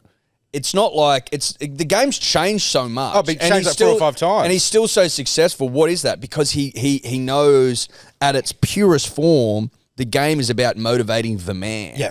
Yeah. Because what's defense? Effort. Yep. You can't tell me that these systems are all fucking so different from each other. They're not. It's effort, largely. Yeah. That's what everyone fucking says. That's why a team that's going well defends well because of effort. And if there's no effort, if there's no man motivation, you fucking wither and die on the vine. So yeah, getting a boo at half time might have been the little kick up the arse you needed. Everyone needs a kick up the arse every now and then. 100%. And clearly Adam wasn't doing it. No, he wasn't doing it at So all. the fans go, we're going to take it into our own hands, baby, and we're going to boo the fuck out of this side at half time, assuming it was about the team. Even if it's about Adam O'Brien, I still think there would have been cunts booing a 16-0 pathetic performance. I would if I'd been, 10 games in a row in the cold. You give them a boo, and people were like, never boo your own team. It's I get it. Bullshit. You're allowed to boo your own team. You're allowed to boo your own team if you're feeling something, if you're the one, forking out your money for your memberships, your tickets, all that. So you're allowed to go boo. They're not coming fourth, Sebbo. Yeah. They were coming dead last. Yeah, you're allowed to let out your frustrations, and it fucking worked. It worked. Obviously, it's not a long-term sustainable thing. You can't boo every week. You can't boo every week. Just like a coach can't lay out his players every week. You got to pick your moment. Exactly. But it just went to show that if those guys are motivated, these young... And I tell you how you know that Adam O'Brien wasn't dropping an inch of speech at halftime because he comes out and laid into the fans, being like, you're disrespectful, you don't get rugby league. Yeah. It's like, I think they might actually get it. Whoa up, big fella. I think they do get it. Yeah. They gave the team a lick just when they needed it. Yeah. They fucking get it more than you do, bruh. They've got more wins than you in the last few weeks, the fans, when they give the fans the coaching. And they only needed the 2 minutes. Seriously. The fans are responsible for more wins than you, bruh. So I think they do get rugby league. Yeah, they get it. They get it. No, the Novacashian fan shout out to the Novacashian fan and shout out to the booing because it was appropriate and it was applicable at the right time. Exactly. They weren't booing someone they didn't like. They weren't, which is still in their right, by the way. to a degree. There are variations where I don't agree with it, but like if you just go, oh, that guy's annoyed me today, I'm going to give him a boo. Sweet, systematic boo. I'm not that into. But a boo when required, when necessary, is effective. 100%. And if you deserve a boo, you get one. Because maybe like they Don't be like, oh, the team's young, and they're like, mate, who gives a fuck? They need You're playing like shit. Look, I don't want to shit on Adam O'Brien too much, but the guy doesn't seem like he's that motivating in the way he speaks. Now, I haven't seen him in the sheds or anything like that, but assuming he speaks with the same way he does in the sheds, I can imagine that just kind of washes over a lot of 19-year-old guys. Yeah. But them going, I'm finally in first grade, like I'm playing, and then doing months of just shit footy, and then just seeing what you thought was going to be the best moment of your life, playing in front of the Novocastrians, proud of you, they're booing at you. And you go, oh, fuck. Yeah. Like that now. What do you do then? I'm feeling a little bit, man. Now I'm alive again. Yeah. Fuck that. Yeah. Like I'm putting in, I'm 110, I'm going beyond that. Like I just. Oh, you can forget 110. I'm redlining this thing. I'm about to blow up, baby. That's how fucking hard I'm going. And what do you get? You get the dub. Yep. Not just a dub, a golden point dub. A comeback Caleb dub. Ponga's, I think, first try of the season. Yep. Off the back of a boo. Draw the dots. Draw him. Join him, whatever. You know what I'm saying? Yeah. Knights are averaging 14 points a game this season. What? Knights are averaging 14 points a game. So what are we this talking season. about? There you go. What are we talking about? 26 second half point. 26 second half points. Double the points. season average in half of football after a boo. 26 second half points. Yep. Because the only other games, well, not the only, but like more than half of them, they've played against teams with don't have their side. But yeah. There's a lot of power in the boo, and if you don't get it, you don't get rugby league. Yep. I'll tell you what, Sebbo, like honestly, off the back of this Manly chat, it makes me grumpy. I'm fucking grumpy. And it makes me want a grumpy coffee. I've already had one today, but I need another one. Grumpycoffee.com.au, punters and dribblers, code MANLY for 10% off. They've made me grumpy beyond words. Pods, beans, grand. It's good coffee, isn't it? Great coffee. Beautiful coffee. Loving it. Fucking tip top. Well done, bloke. Well done, Denon. Well done, grumpycoffee.com.au. And stock the fuck up using the code MANLY for 10% off. The Storm humped the Cowboys 38-14. Again, we've spoken about the Storm. I don't feel a great feeling. It was on in the background. I was playing some Lego, some blocks in the foreground, really. Kind of what you expected, right? Like, is there anything here unexpected? Not really. Katoa scores, Jerome Hughes scores, Nick Meaney scores, Nelson scores, and then Tyron Wishart in the 78th minute. Yeah, that's pretty predictable. Yeah, the Scotty Drink and some wingers go over. Great. But tell me something I don't already know. The Storm are a great side that probably win the comp. When the whips are cracking, they've got the most experienced cattle. I'm not saying they will win the comp. I'm saying they're in the box seat too. The thing I get for the last 4 years when Penrith have won, I always like to think about if there's a clear favourite, how interesting the comp would be if they don't exist. Now, in the years that they don't exist, you know, you still had your powerhouses that probably would have won it as well, like your Broncos or your Souths and things like that. I think this year is the most interesting year if the favourite didn't exist. Because if the favourite didn't exist, you've got Dogs, Wars and Raiders. Like one of them, like one of those three teams. I still think this is one of the most interesting seasons I've watched in a long time. I just don't think Melbourne are, they're clear favourites. But I think if one of those three teams even makes the final, it's an amazing season, But right? if this is the top four, Dogs, Wars, Raiders, Storm will be there, annoyingly. Yeah. But if they weren't, Raiders were fucking favourites for the spoon, for Christ's sake. It's one of the most fascinating. Look at this top eight. This is a fascinating top eight. Dogs, Raiders, Warriors, Storm, Sharks, Cowboys, Dolphins, Broncos. The Broncos are eighth. Yep. The Broncos, who have been diabolical, are coming eighth. Yep.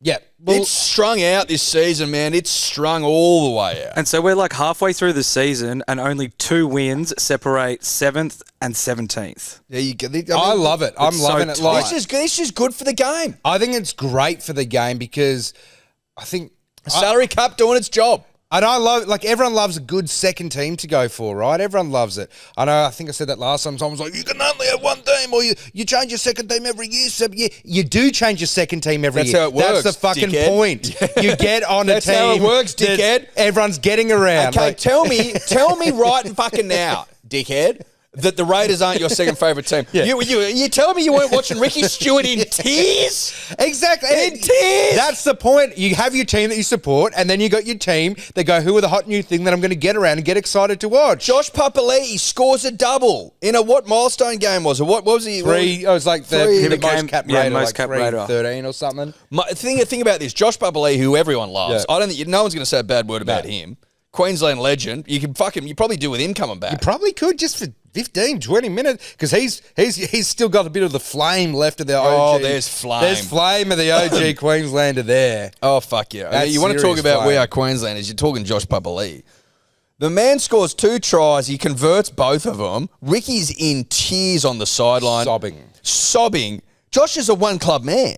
Yep. He is. You want to talk about great clubmans of all time? He's on that list. And I think that's why Ricky's sobbing is because Ricky, you know, it's Canberra, right? It's tough to recruit. I think back in Ricky's days, it would have been easier. Why?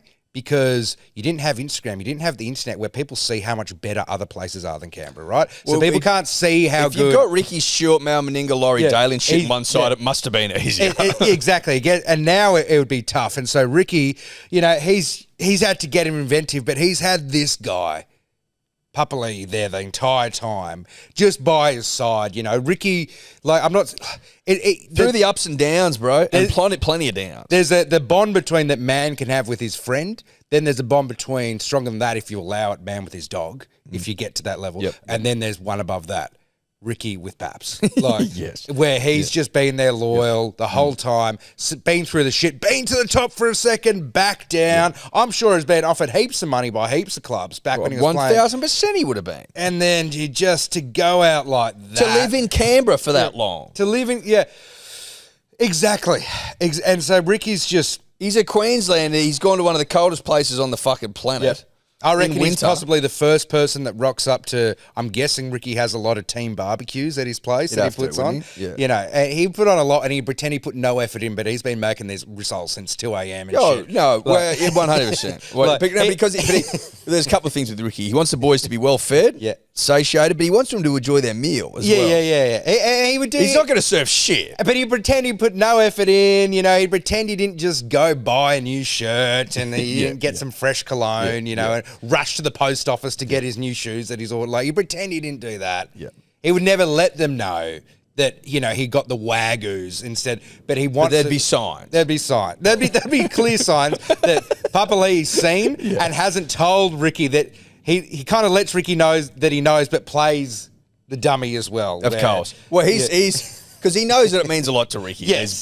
He knows how much the club and these bonding moments mean to Rick, and so he lets him know in subtle ways that he notices the new shoes he's got on, especially for the barbecue. But he also he might bring a wine where he goes. Ricky's pretending it's not the Wagyu, it's just a standard steak, and he'll be like, "Oh, here, boys, like Paps is there first." Then they all get there, course get he's some there wine, first. and goes, "Oh, this is really good wine. I had it at this vineyard. They say it pairs really well with Wagyu." Gives Ricky a little look. Ricky does a little thank you, put the head down. Yeah. Paps doesn't go on further than that, you know. And Ricky's just like, "That's my boy." So you're starting to get a sense, I think, punters and dribblers, as to why Ricky on the sideline in tears. Also, dickhead that says you can't have a second favourite team. Go to any post, any content creator that put up a post of Ricky crying. It fucking pumped its cock off because people love it. People love it. People love Ricky Stewart. People love Papali'i. People love the Raiders in a year like this. Oh. When they were favourite for the spoon, they're coming second. They're going, fuck the lot of ya. They've only lost 2 games since Vegas, according to my main man Rue. So yeah, this year I'm into the Raiders. I'm loving the Raiders. They're technically even first because they've won more games, right? Because they haven't had their buys. They've had 11 wins. They've had more wins than anyone else. But if you want to talk about man motivation, maybe I'm guessing Ricky's method isn't like a Wayne, where Wayne just reads you like a book. Wayne's seen the world. He knows what's up, and he can just kind of zone in and just say the right thing at the right time to get you motivated. Ricky's is just unadulterated love, probably, whereas like he's probably putting on these bonding sessions. He's there early. He cares about his boys, right? Oh, he cares. He cares, and he tries not to show how much he cares, but he probably cares more than any other coach there has been. By a country mile. And even if you're like, this guy's a bit awkward when you first get there because he's fucking caring so much, by year 2, 3, 4, you're going, I'm fully in. This guy cares about me more than my own fucking dad does. Probably. Well, I've heard some whispers that, like, you know, when speaking about his own family, he's nowhere near as moved as speaking about his boys. Yeah. In particular, Josh Papali. Like when Jack White left, he was a fucking mess for months. It was a break, and that was a tough break. It was Jack was his boy. Like, I mean, you want to talk about? That was a break. That was brutal. And it's not about playing for another team. It's just about his boy leaving. Like you can imagine Ricky. What was it? No, he was proud of him. Yeah, he wanted him. He was just a country kid that was going to see the bright lights of the city. He was proud of him to fly the nest, but he was also still in pain. Yeah. Because it was his boy leaving. It was his, like, a boy that he got early on, you know, where he's, like, been there for ages. That he's raised. Yeah.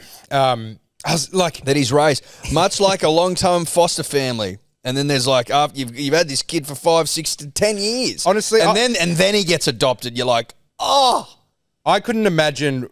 I grew up with, like, 2 or 3 dogs at a time, right? And I was the dog guy. And I didn't have a dog after 21 until now with Wallace. I had Wallace for 4 years. I can't imagine for a fucking second whenever I own a dog that for some reason whatsoever that I have to give it away or someone's offering me an amount of money that I can't refuse because I love the dog so much and I just have to take it. That pain of seeing Wallace in a car door being shipped away somewhere else, even though he's probably going to good care, like that pain would... I imagine that's the closest thing I can get to Ricky's pain. Yes. Like, just watch... It'd completely destroy you.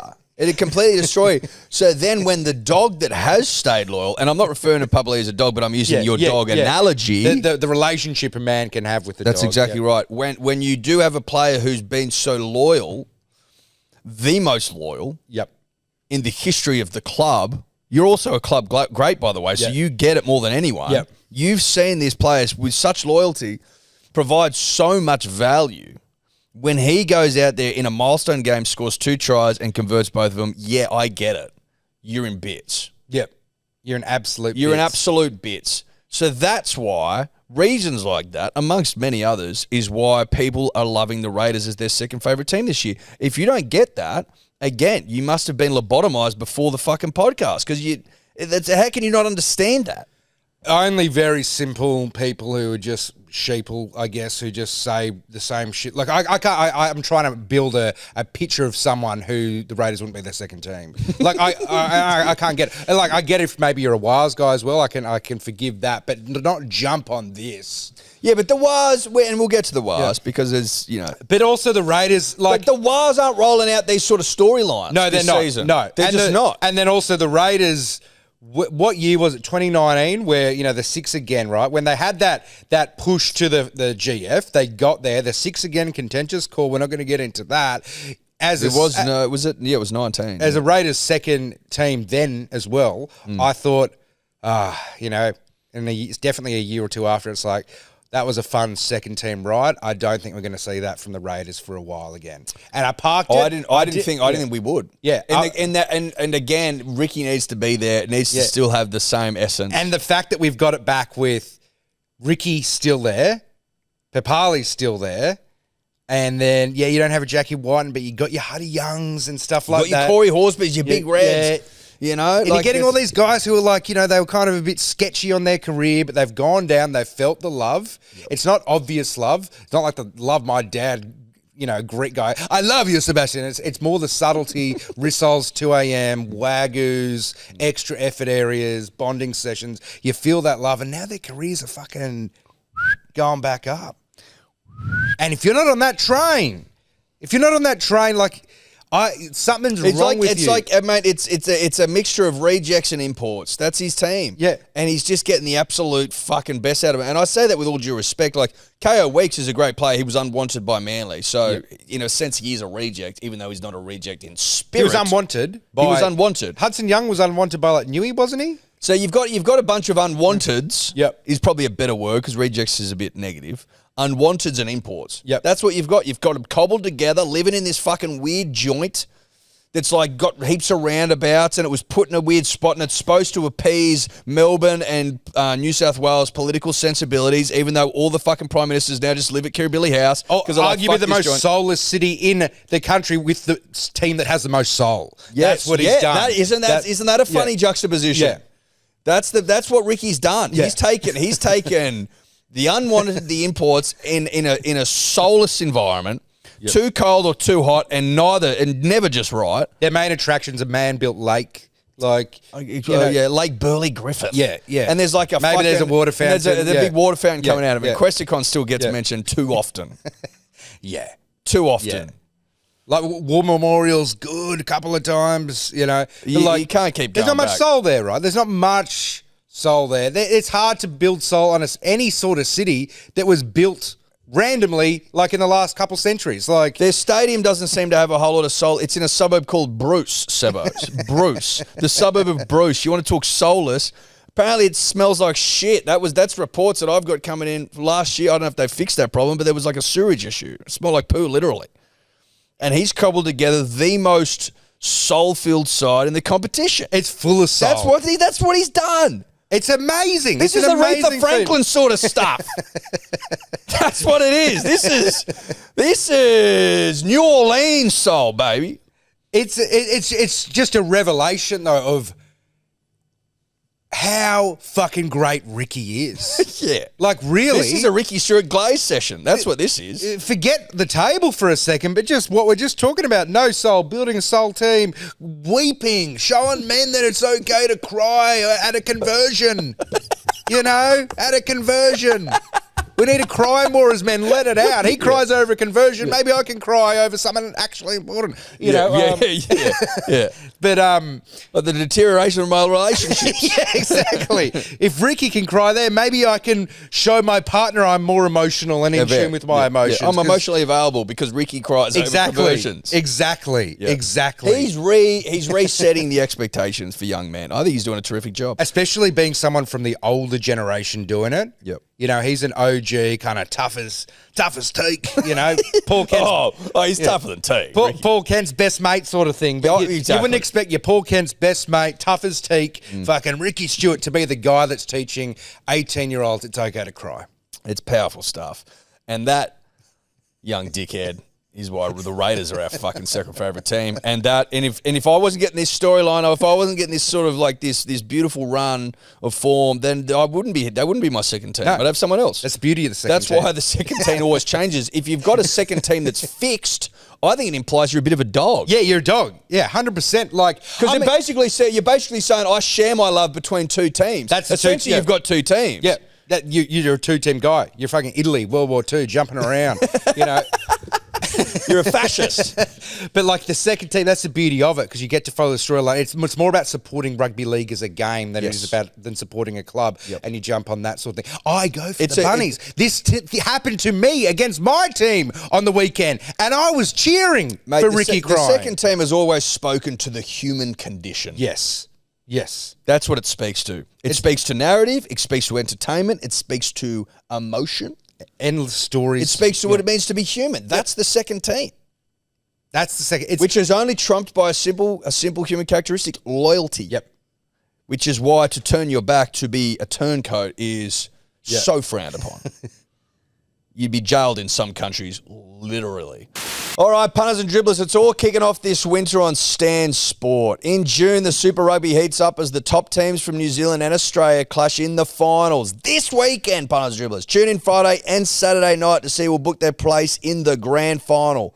On June 28th, the one we've all been waiting for finally hits our screens. The British and Irish Lions will take on the Western Force for the first of 9 historic matches. All live and on demand on Stan Sport. Giddy up, son. In July, the Wallabies, heard of them? Will clash with the Lions over 3 tests starting on July 19. See how it all unfolds in stunning 4K. Yes, please. Yes, please, mama. On Stan Sport. And just when you thought we were done, we're not done. We're not done. The grudge match between Sonny Bill Williams and Paul Gallen is finally on. Tickets are on sale now. You can buy them at tickettech.com.au/SBWV Gallen. I am toey for that, punters and dribblers. And if you can't make the fight in Sydney on July 16, you can order the Stand pay-per-view right now. Head to stand.com.au/sport. You look good today, Sebbo. I feel good. You look good, mate. You I warm? feel good. I'm warm. Because you look good. I feel good. Being a big white T-shirt operator, having a jacket that just allows me to still have my white T-shirt. Yeah. And I love a little, it's a bomber, right? You call this a bomber? What's a black bomber? Black bomber.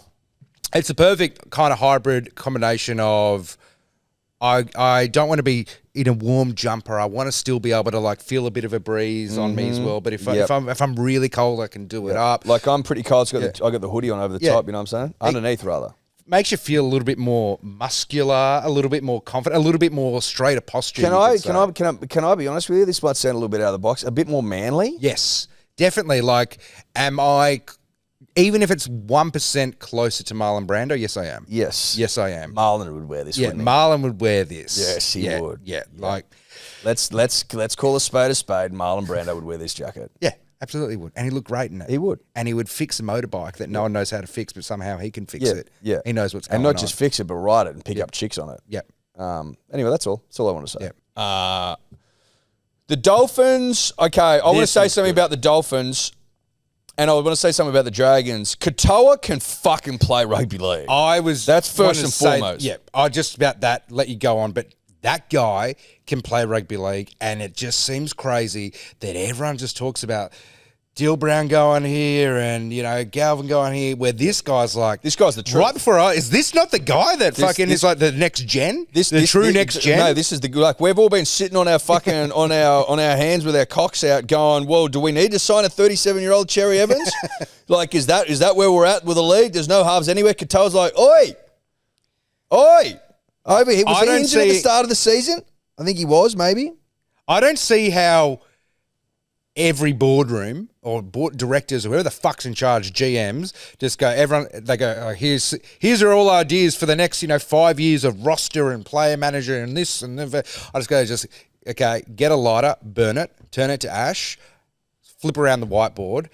How the fuck do we get Katoa? And just send the fucking Ravens. Yeah. Send the Ravens. Yeah. We all know you can't speak to him technically before he's off contract, but you think Phil Gould wasn't leaving wrapped up pieces of paper under park benches on the Lockie Galvin thing? Spy shit? We're talking Cold War shit. Cold War, notes being transferred. Yes. Okay, Lockie Galvin and Phil Gould probably weren't sitting in a coffee shop together. No, but there would have been a chain. Oh, they were passing messages. There would have been enter the second cubicle on the left in the bathroom, leave the bottle cap up if interested, down if not. Yeah. Someone goes in there, not connected to either of them. Spycraft. Read a book. So send the Ravens out, baby. Test the waters. Test the market. See where he's at. And that's why the big clubs actually fucking just get their man. Why? Because they engage in spycraft, likely. Not likely. They do. They do. Why did Lockie Galvin, supposedly the greatest young talent in the comp, Katoa's over there with his cock in his hand. How old's he? About the same age.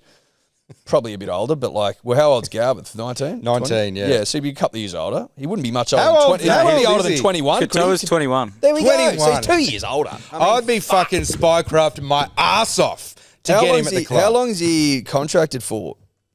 Let me have a look. So, Lockie Galvin, he was spycrafted. Yep. That's exactly what he would like. It was smoke and mirrors, baby. Smoke and mirror, because the spycraft goes on there, and then the spycraft is so deep that what is presented on the TV actually was part of the plan all along. They need to get to a point, and then this is going to happen. You cop a bit of a kind of loss and bad media here, but the spycraft, it's a deep channel, dude. Deep channel. Katoa's contracted till the end of 2028. Okay. So you can't stop. I want him to stay at the Dolphins. I'm not saying I want him to go anywhere. Yeah, but mate, like when Lockie Galvin was contracted to No, but I didn't care where Lockie Galvin ended up. I want him to stay at the Dolphins because I think it's actually good for like a new side to. But I'm just saying, if I was in the board of directors, I would be going, let's spycraft the fuck out of him. Wait a second. Do we even have a spycraft operation? Half the teams wouldn't. That's why you can't get anyone. You can't net a fucking fish because you're not passing messages around. You don't have any trusted kind of soldiers out there. You need spies. You need spies.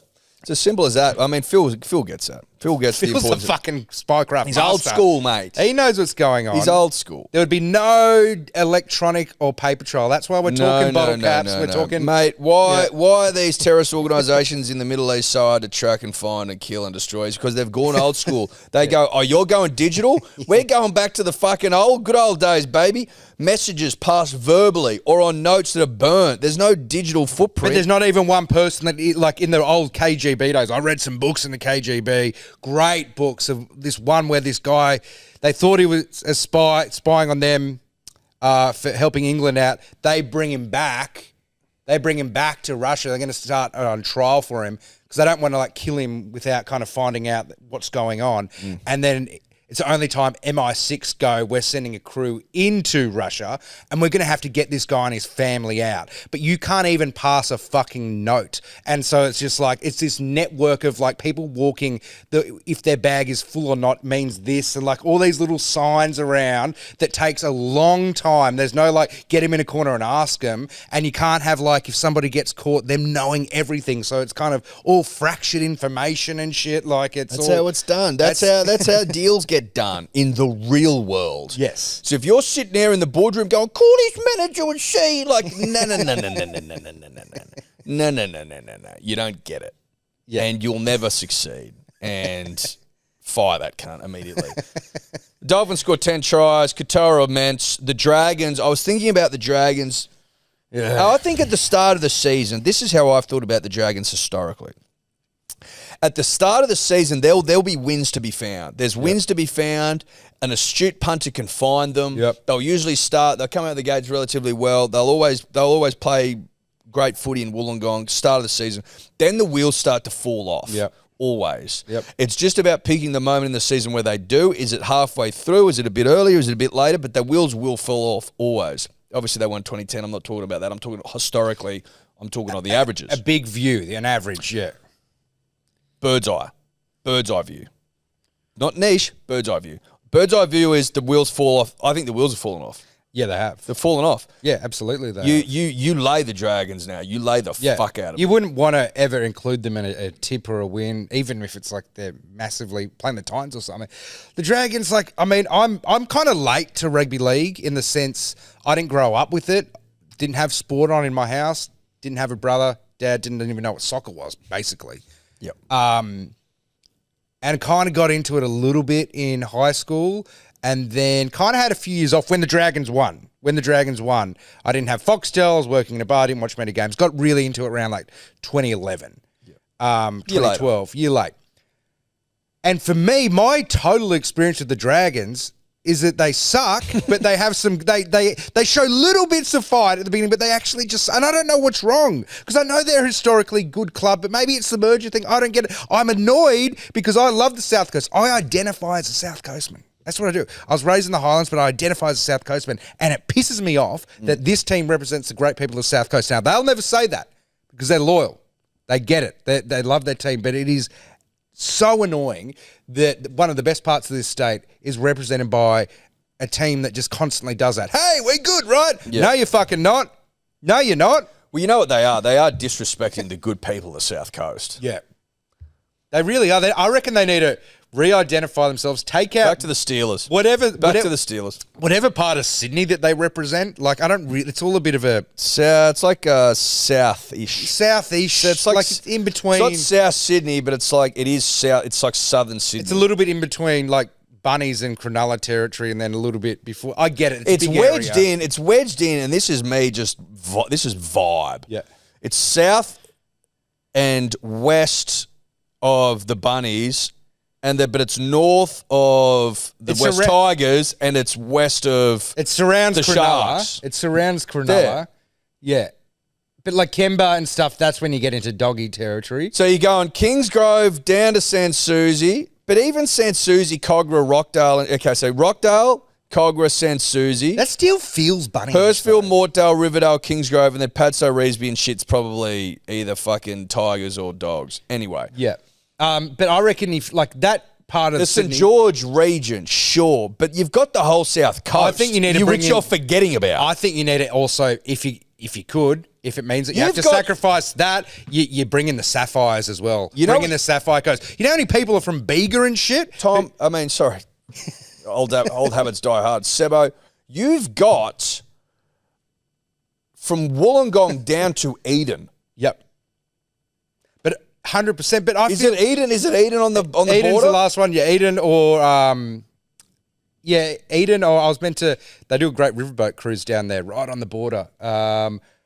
Where are we? No, south like the. That's come on. The South Coast, mate, goes all the way down to the border. That's what I'm saying. The Sapphires down the border. So I think they need to bring that in because there's a lot of Kezi Apps is from Bega. Old mate, the sheriff's from Bega. But I would have thought that this is all.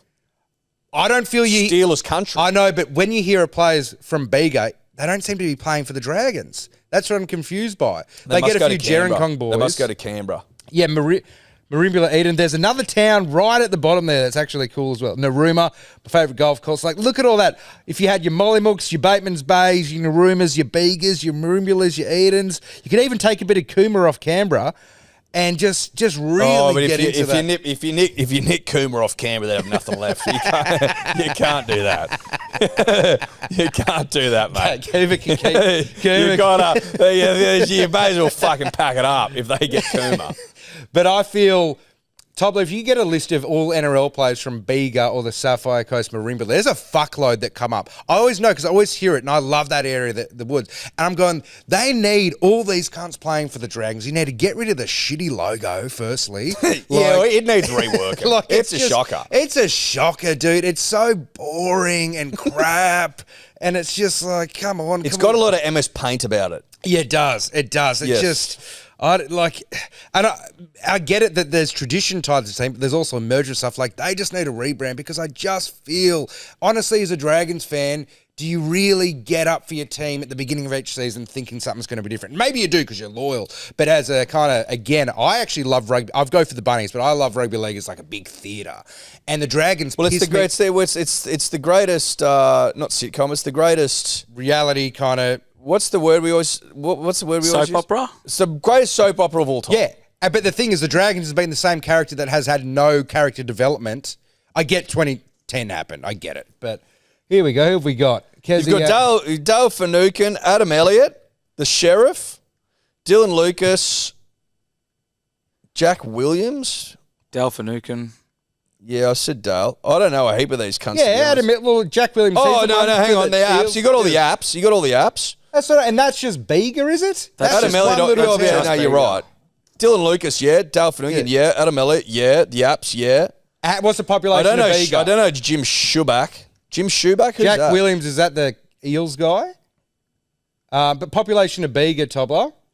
In 2021, there were 5,000 people in Bega. Look at that. How many rugby league players for 5,000 people? No, it's a great point. You need to mine some more South Coast teams. Set up some more junior kind of systems down there. It's a great point. It's a fucking great point. Shout out to Bega and shout out to the South Coast. And just, like, I get that you are based out of Wollongong and you train down there, but you need to be doing more. You need to be more identified with. If even that means a bonding session, you go down. Let's go down. Drive down to Marimbula. Go catch some flatties. Get some oysters. Will's Oysters Farm. Play some golf, mate. Because this is our region, baby. I tell you what they should be doing. They should be fucking. First and foremost, if they change their name to the South Coast Shuckers, game over. Yeah, game over. I appreciate that's probably not going to happen. That MS Paint logo needs redoing. They should be shucking oysters as a half-time. They should be shucking oysters up on the fucking hill at Cogra. They should be shucking them in Wollongong. They should lean into the South Coast lifestyle. What I mean. Even if they're putting content out of just the boys down in Marimbula shucking some oysters, but just there on the inlet, just going like, you shouldn't be allowed to take the field unless you've got gone to at least 3 or 4 of the towns south of you. Just get part of the South Coast vibe to you. Bring it in because everyone loves it, and then everyone will start loving you again. Yeah. You know, like. Yeah. No, it's a great. Only your loyal fans who are all their dads jumped on the bandwagon in the 70s. They're your only people you got now. But you'll all, put it this way: you'll always have the diehards, but you got to bring in the fence sitter. You got to bring in the people that have other fucking things going on in their life than rugby league. And there's a lot of those people out there. More people like that than the diehard. Let me tell you. Yeah, like a little YouTube video of say 5 or 6 of the boys on a tinny catching flatties in an inlet and going, "Who's got the most flatties?" Like, that's South Coast as fuck. People go, hey, cool. Like, the Dragons get it. Put the kit on, whatever those fucking overalls are called. Yeah. They've got a name. I can't remember what it is. Put them on, get into it. Yep. Now, we move on. Yep. The Wars, this is what I want to talk about next. The Wars humped the fuck out of the Sharks. Couple of things here. A lot of things. Couple of things. First and foremost, the Sharks don't have an underbelly. I've said it all season. Yep. And I'm here to tell you that that's a fact. Like, if you've got the Warriors at home at Shark Park and you're supposed to be somebody, you're supposed to be somebody, and you roll out that crap, you get absolutely fucking humped to death in the second half. What was the score at halftime? 10-12. You get absolutely humped. Shame on you. You don't have a spine, you don't have a backbone, and you don't have an underbelly. Now, the Wars fans sitting there being like, fuck you, Eddie. And Tom, you've given us shit all season. You're starting to show me something. I know that you're coming second or third, but all we did was go through who you've played this season, and they weren't that crash hot. You are now having me start to believe. You also need to remember that the Warriors sides that I've watched during my rugby league career have generally speaking been fraudsters. Yep. And I say that with all due respect.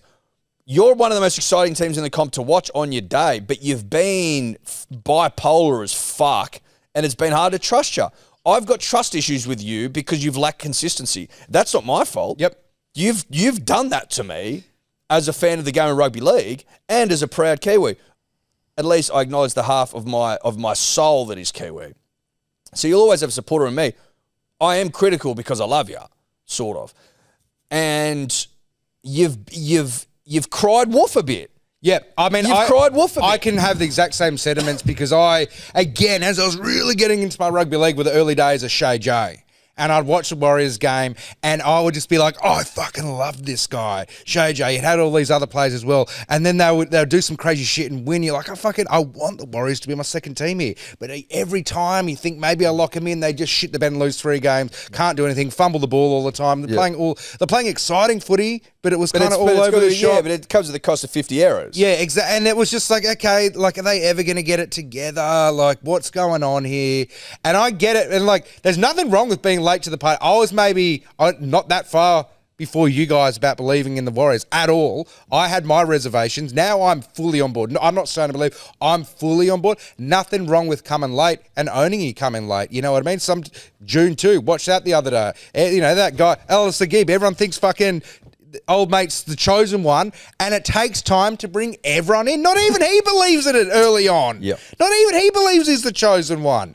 And then now I'm starting to go, was guys, like, it's been a decade and a half of all over the shop footy with great highlights.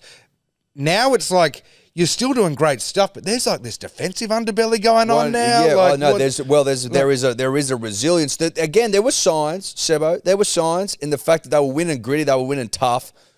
I should have. Mr. Hindsight, he's clever. Yeah. You look back and you go, "Fuck, there were signs," but Jesus Christ was turning water into wine, and there's still people that didn't believe the motherfucker. You know what I'm saying? Yeah. Like, he took time to turn heads, and not all heads were ever turned. And also, they got to the top 4 a couple years ago, and you think, oh, we're here now, and then they just don't even make the finals. So that's just like that's like an even bigger example of they used to be game to game, then it was season to season. It's like, are we now going, the Wars are here? We're not, maybe they win, maybe they don't overall, but like the Wars are here not to be fucked with. Don't treat them as a team you're just going to beat up on, and that's very fun. It's because we've been raiding their juniors for years, and now you're starting to get guys going, no, we're going to fucking play Wars footy. I'm excited for that little storyline coming through the rugby league circle, going, maybe we're going to get a powerhouse of Kiwi guys coming through. Mate, The forwards are showing that. You got the talent. If you can start nicking them out of your good mates, rugby union, then maybe. But you've got my attention. But who the fuck thought they were going to be better after losing Shay J, Tohu Harris? Heard of him? Probably one of the guys you want most in a trench next year. Who else? Well, they've got Fisher Harris, who's a fucking beast. Yeah. They lost for Fanua Blake, but they got Fisher Harris. That's a good trade, I Luke reckon. Metcalf can play the game of rugby league at a high level. They've got Roger Tuivasa-Sheck doing the damn thing. Like, they've got boys now. Yeah. And Rogers just seems like, I'm not going to be an ego guy. I left as like one of the best fullbacks in the game. I know. I'm just going to be on the wing. It's a great point. It's a great point because he left as the big cock. Yeah. He could have easily kicked up a stink. Chan's effort guy going, you're not as flashy. He's just an effort guy. You know where he got his effort from? Canberra. Yeah. That's where he learned it. That's where he learned it. That's where Chansey boy learned effort and what it means to turn up and play rugby league. He was a Warriors, we don't want ya, winger, go away. Ricky turned him into who he is today. Ricky's probably shedding a tear every time Chance has a win. Of course he is. Of course he is. That Halasima can play rugby league as well. I think when Ricky took him under his belt, he always knew Chance wasn't a forever guy. He just wanted to bring him in and go. Yeah, but he knows that. Ricky's been around the block. Yep. And he knows when someone's not going to be there forever. Same with Jamal Fogarty. I think deep down he knows. Yeah. We knew. He's upset that he has to let him go, but he gets it. Chanel Harris-Tavita, before I forget, I'm just loving the makeup here where he's gone, probably the bravest decision out of all these other footy players where, a couple of years ago, oi, motherfuckers, I want to actually go live a life as like a 21-year-old, go to Mykonos and shit at prime season, not just devote everything to footy, actually go out on my own because a lot of these guys have been in systems, their hands held, cash in their pockets, and for years. And he's gone, he feed his spirit. I want to go feed my spirit, get some soul. Come back, maybe I will, maybe I won't. Now he's playing like he's fucking motivated as fuck. Yeah. Because he's gone out and he's seen the world. Yeah. You know what I mean? He's had a summer romance or 2 or 3 or 4, maybe 10. Who knows what he's capable of in Mykonos? A little fling on Mykonos. Maybe he went to, Spain as well after he had a couple of flings, ate some different food, met some different people. Yeah. I mean, he's eating paella and he's having sex. Good for him. Great for him. And he's playing great footy. So, Warriors, you've got my attention. You've got my respect. You've always had my respect. You've got my attention for this season. The whips aren't cracking yet. It's not September. It's not the end of the year. But you've got my attention. Sharks, let me reiterate, no underbelly. No. You just don't have one. The Sharks are just, you've all got You don't 7.5, 8 out of 10 players, but just something's up with you guys, hey? You've got a good side. The side's good. Yeah. The side's a good side. But I guess if you think about it, underbelly, if you got even just a... They don't have any superstars though. No, well, I like to say they don't have any holograms. If you get a deck of footy cards... Yes, you do like to say that. They don't have any holograms. They got a lot of great players, but no holograms. You need a hologram, I feel. Nico Hines was verging on hologram. He's verging on hologram, but he's not a hologram. And I think he plays better when he doesn't think he's a hologram, which sounds confusing, but... well, sometimes you need to take away the pressure of a hologram. Yeah, take away the pressure. But when they won last time... Benny Barber's a hologram, right? Oh, fuck yeah. And then also, if you talk about soft underbelly, if you had But they won with a team that was probably had the least amount of hologram players to have ever won. Yeah, but I tell you why. I Because you talk about soft underbelly. If you had a shark, a big shark with thick skin, this current version of sharks, you could get a little Swiss Army knife that's blunt and just slit the underbelly, guts will fall out. Yeah, you try get a fucking actual knife and put that on a Luke Lewis gallon underbelly, it's bouncing back at you. You can't cut that thing open with the world's biggest machete. Luke Lewis? Yeah, Luke Lewis. You can't cut it. You can't cut the underbelly. Oh, yeah. Righto. Good luck to you. Yeah. Fafita, in his prime. In his prime. We're talking prime. There's some thick underbelly dudes. Yeah. Almost croc underbelly with a few holograms around. James Maloney, winner. Yeah, winner, proven winner. Rings the GFs, multiple clubs. Ben Barber, hologram. Crocskin Lewis, Crocskin fucking Fafita, who's also good. Gallon Crocskin. Crocskin Gal. What are you talking about? Yeah, just... Get it together. Yeah. Like, just that's the difference. Croc skin and holograms. They got neither at the moment. Broncos win in the All Blacks jersey. Makes sense. Yep. We talked about things that can motivate people outside of the coach's box. I think the Broncos jersey... 39,000. Sellout. Good to see. I think the jersey, how good the jersey was, I don't think there's another team out there who would have motivated more than the Broncos Hot Boys. You catch Reese whilst catching himself in the mirror in that jersey going, I need to play my best game.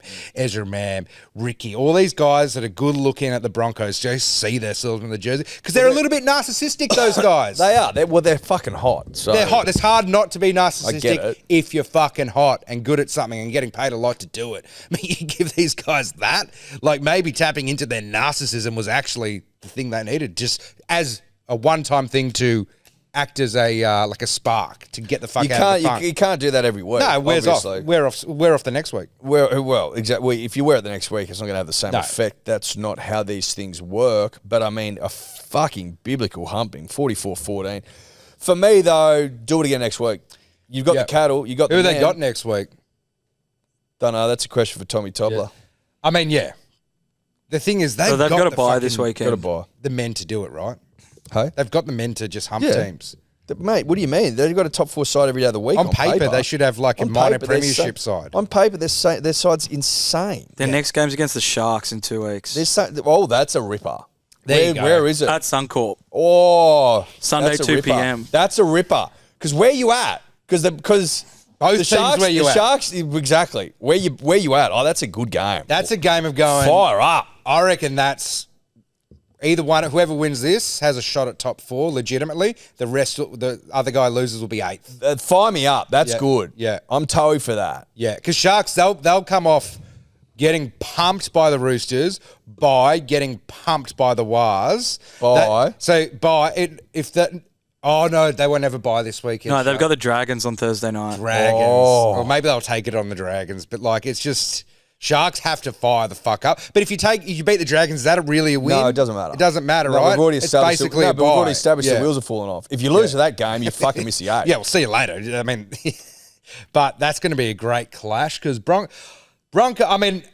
Earlier on in the season, when I admittedly thought it'd be like Penrith-Melbourne final, I was like, I hope the Broncos get in it. Now that we've turned into like Raiders, Wars, Dogsville, I'm like, fuck the Broncos. I don't give a fuck about the Broncos anymore. That was just, I think, the rugby league fans, Sebbo, looking for alternatives from the same old story, which is what we've been fed. Years. Now that we've got 3 new players on the street, I don't give a fuck about the Broncos. Yeah, see you later. But also, Hot Boys, great Hot Boys, but... I don't want them. I'll say right now, I don't want them to win the. I don't want them to win the title unless it's like against Melbourne, maybe. But even then, probably not. No, I don't want to. Yeah. What else we got? I think. Listen, the Penrith Panthers beat the Tigers. I don't care. Yeah, I mean, to be honest, it probably said more about how shit the Panthers still are, considering the Tigers. The Panthers are shit. Yeah, and the Tigers are shit. Because Panthers, I would not be ruling out a Tiger spoon again. Yeah, 100%. I think the Tigers are falling off. The Titans are absolutely in the box seat.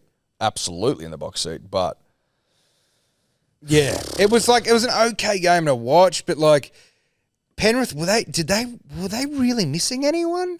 I don't think so. No. And that was basically not really. A few last minute efforts from like Dill Edwards stopped the Tigers from winning, but the Tigers aren't playing that well. Like it's crazy how with a team that still has Dylan Edwards, Brian Toto, Nathan Cleary, Liam Martin, Isaiah Yeo, can be so shit. Well, just run out of gas and motivation, right? If you've won 4 in a row, every time you win one, you can try pretend that you want to build a dynasty, but a little chip goes away. Yeah. A little chip goes away. You start feeling those injuries a little bit more. Mate, which is why 4, like I can't see 4 in a row happening again for 50 years. No. Like, it's insane. Yeah. That they were able to achieve that. But you get sick of winning. People, and even Nathan Cleary himself will go, fuck off, can't you know what you're talking about? And I don't. Yeah. But from my chair here, I'm observing a side that's just a bit like, ugh, I need a break. Yeah. And people can say we don't know anything, and rightly so.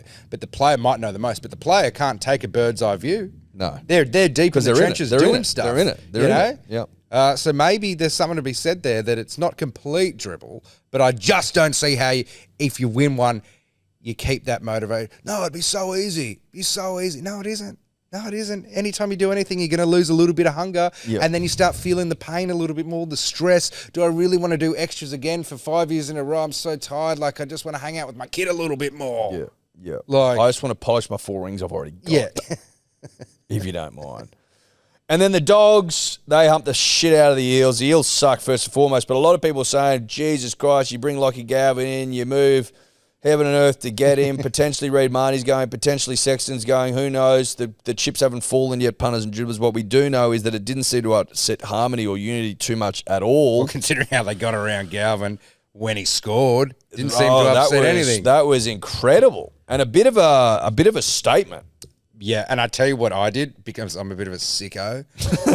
I was just looking. I was like, where is Toby Sexton in the huddle, like rushing in? And I was like, oh, he must be in there. I can't see. And he does come in at the end and give like someone a little high five, but you're like, poor motherfucker. Yeah, well, I mean, like, I'm not going to suck the cock of the guy who stole my job. Exactly. It's just tough. It's kind of awkward. Like, kind of awkward.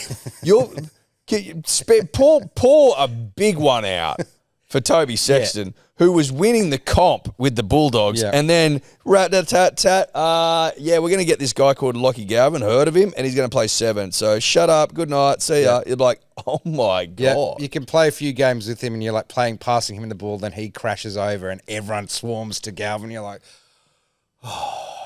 Like, he needs to be having that Ben Affleck cigarette kind of thing, just letting the shirts go, oh, God. Like, he needs a stiff one. There's still a bit of hope where he's like, I could crash over for like 2 tries here, and that really make him question it, but then that, it's like, okay. Like, I mean, he's going to he should get a contract somewhere, but it's just, it feels awkward, man. But that's, as if anyone's watched Andor Season 2, it's very spycrafty Star Wars for adults, not the lightsaber shit.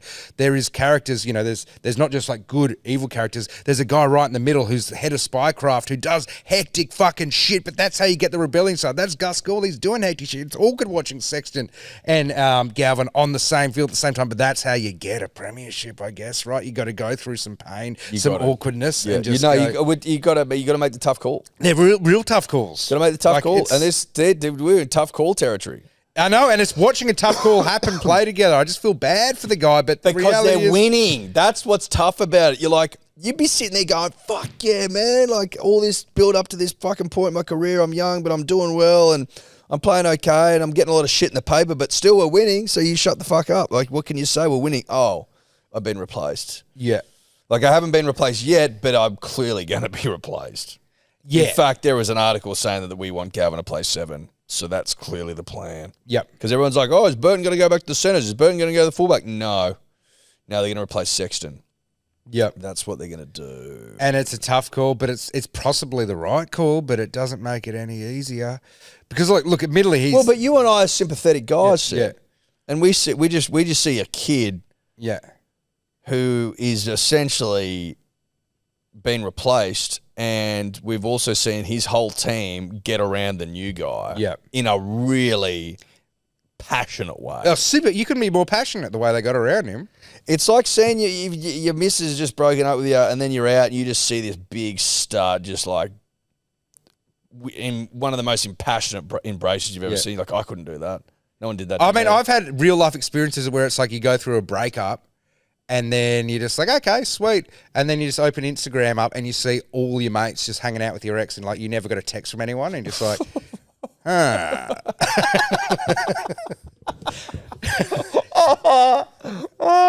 for the 10th. A lot like that. A lot like that. That's real world, baby. That's real world. Yeah. So Sebbo gets it. I get it. I get it, dude. You taking your good day, mate? Oh, I'm taking it. I took 2 today, actually. Good man. Because I've got when I first got on them, because I didn't have the proper subscription, I was like, get a little bit here, then you'd run out. You couldn't build the routine of it. You got to build a routine. Once you build the routine, then it gets in there, and it definitely It's one of those things where you can't like pinpoint, is it working, is it not? It's like, but no, you can if I crave it. It's like it's almost sets me up for the day, even though you don't feel immediate effects in the sense of, hey, I'm drinking this and it's taking me to superhero mode, but I have it after my morning coffee and it just sets me up for, okay, now do your next task, now you do your next thing, now do your next thing. It's built in a routine, which is the easiest routine. Some people go stretch for 10 minutes in the morning. Okay, fuck, that's easy to find time when you've got a kid. Yeah, sure. No, this is easy. This is a sachet in water. You build routine. You build a foundation for the day. You've got energy that will last the day. You will sleep better. This is in our experience, punters and dribblers. Don't believe us. Head to begoodhealth.com.au. There is a lot of reviews. 5 stars, 1,200 or more of them. Read what they have to say. Proof's in the pudding. Code dribblers for 10% off. Pair it with subscription for 20% off. Making sense? Good. Punters and dribblers. World Test Championship final starts 7:30 p.m. Australian Standard Time. Okay? Join Tom and I on the couch. We will be watching the first 2 sessions at least. Likely no more than that. We've got a fucking biblical interview on Thursday morning. Put a fork in me, Jerry. I'm done sort of stuff. Doesn't get bigger than this. Thursday morning, released this Sunday, doesn't get bigger, so I will need my shut-eye. Don't shit down my throat and tell me I'm not Australian enough for going home after 2 sessions when I was the only fucker, not the only, us and the brave souls up watching the Olympics at 3 in the morning, whipping home Aussie gold, so don't you tell me, son. We will be watching the first 2 sessions, watch the boys get it done against the South Africans at Lords. They've got no place in this final. But you still got to go out there and get the job done, which is what a lot of people, they don't get in sport. They go, job done. We made the final. Job done. Not job. It's not done. It's done when you've won. That's when it's done. And the boys get that. I'm hearing reports, Sebbo. I don't know if you give a fuck about cricket or not. So just nod along if you do or shake if you don't. Yeah, 50-50. Whatever. Apparently, Sam Constas, one of mine, yeah. I care about that. Yeah, care about cricket when he's around, yeah. Mr. Wow, Mr. Big Cock, Mr. Big Show, Mr. fucking, I'm going to ramp ya at the G, Boxing Day, get that up ya. That bloke, apparently been dropped. They're saying Cameron Green will go to 3, Labuschagne will go to open with Khawaja.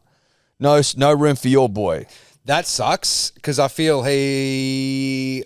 Well, being Greek biased, loved it, but he just kind of brought in more people, right? Just in terms of the excitement. I get it. I'm not a big cricket guy. I did actually watch most of the tests last summer. Why? Because I had twins and I can't do anything. So I kind of got into it more than... twins, do you, mate? Yeah.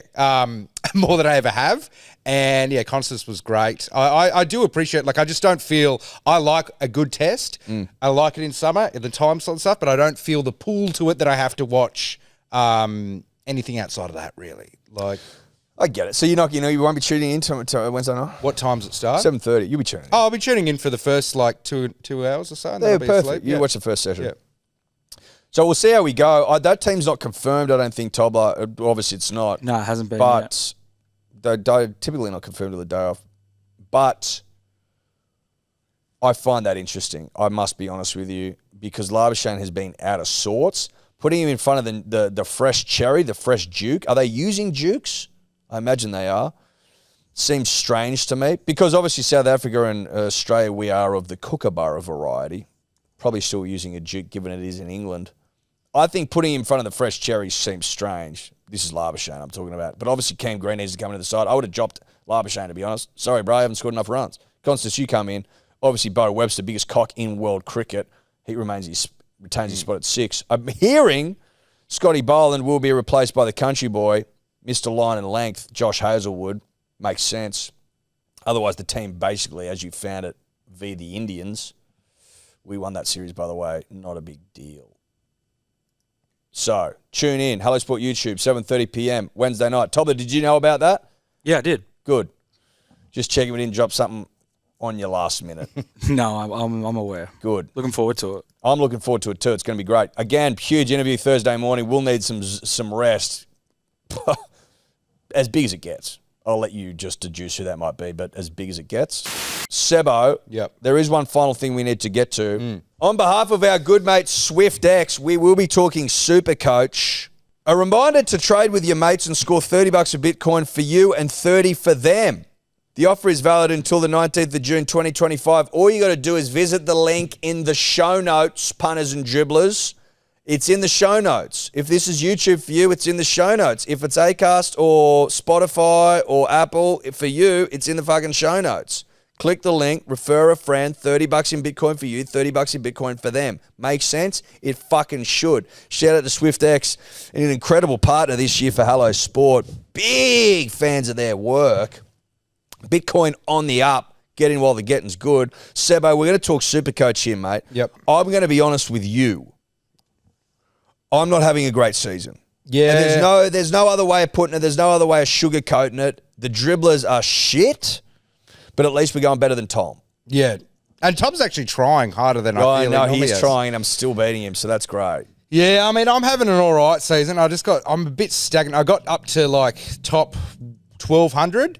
And then ever since then, every week I drop back about 200-300 spots. So I'm about 2,500, though the updates are probably, and I'm worried I've dropped out of the top 2,000 now.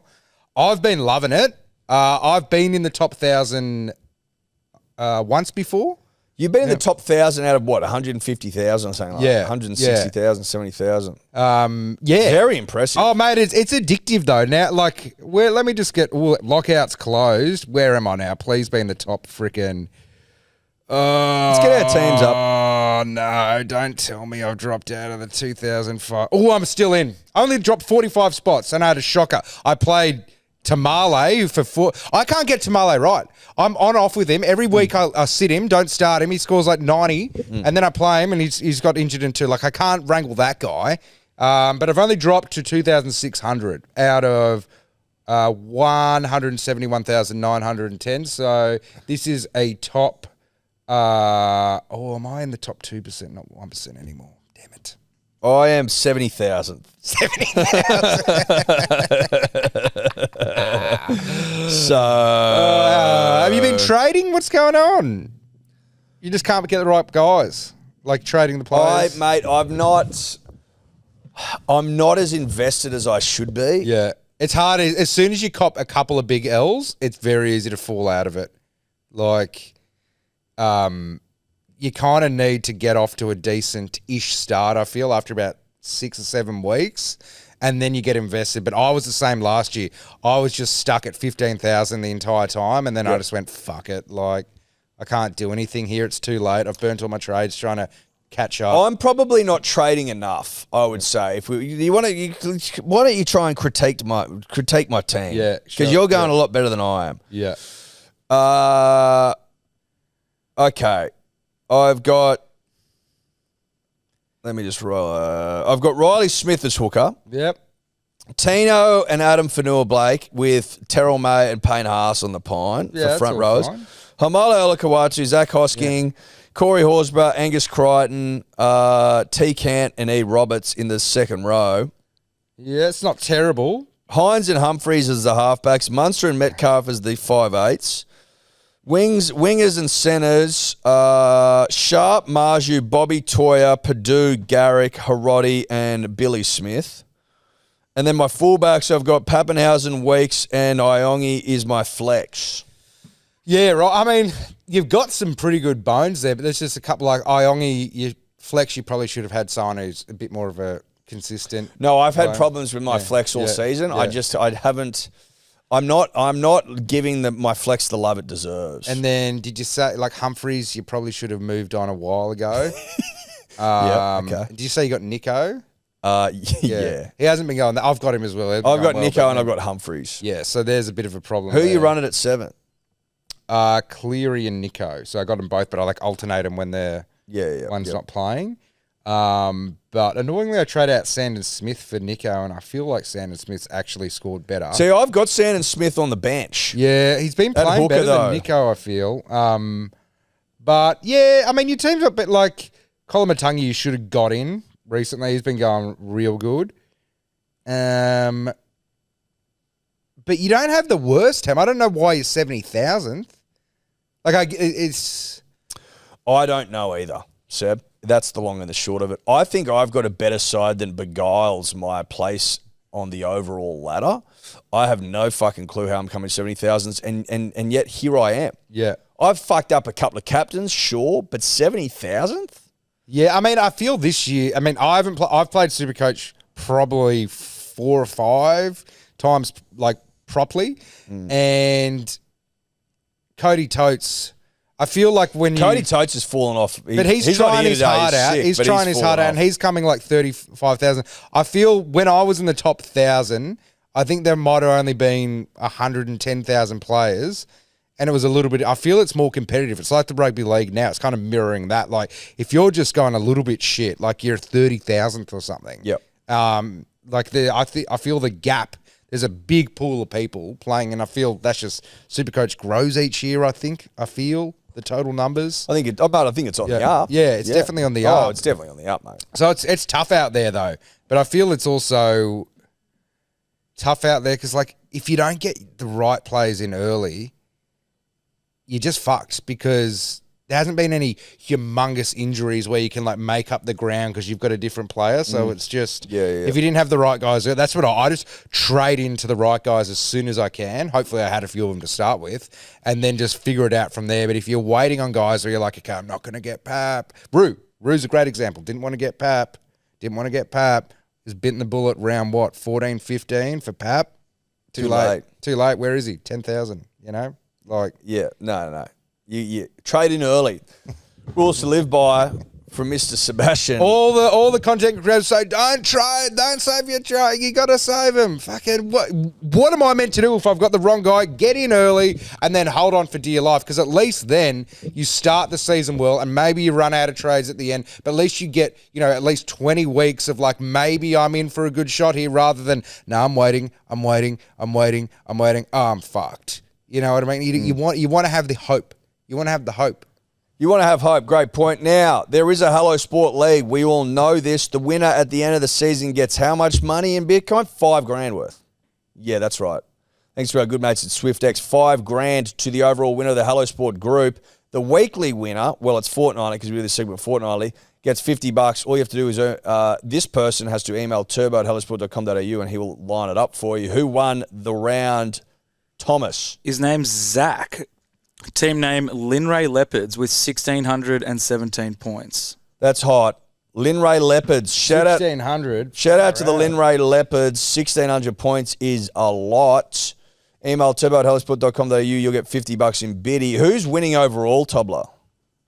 Who's winning overall? His name's Harrison. 5 Pete is his team name. How far behind him? What's he? 18,000 points. 569. 18,569. 18,569. He's coming 8th overall. I am on 17,825. He's got 1,000 points on me. So, you want to talk about a pretty fucking good-looking league. The bloke winning it's coming... Go back to Tobler. The bloke winning it's coming 8th overall. Bloke second is 12th. Bloke third is 14th. And the bloke fourth is 20th overall. So we've got some heavy hitters in our league. Know that. Yeah, that's real. That's a real league. That's a real league. That's a fucking big, thick Australian league. Thanks again to Swyftx. A reminder, sign up today using the link in the show notes. $30 to your mate, $30 to you in Bitcoin. Make smart decisions. It's a juicy offer. Take it up. All right, Sebbo, that's us, mate. I appreciate you fucking getting in here today with me, son. Ah, it was fun. A lot of fun. A lot of fun. It's just, sometimes it's just good to sit down and talk shit with a mate, you know? Yeah, 100%. Especially when it comes to sport. Shout out the punter, shout out the dribbler. We'll see you Wednesday night for the stream. Urut. Gotcha. Could you two just not talk anymore?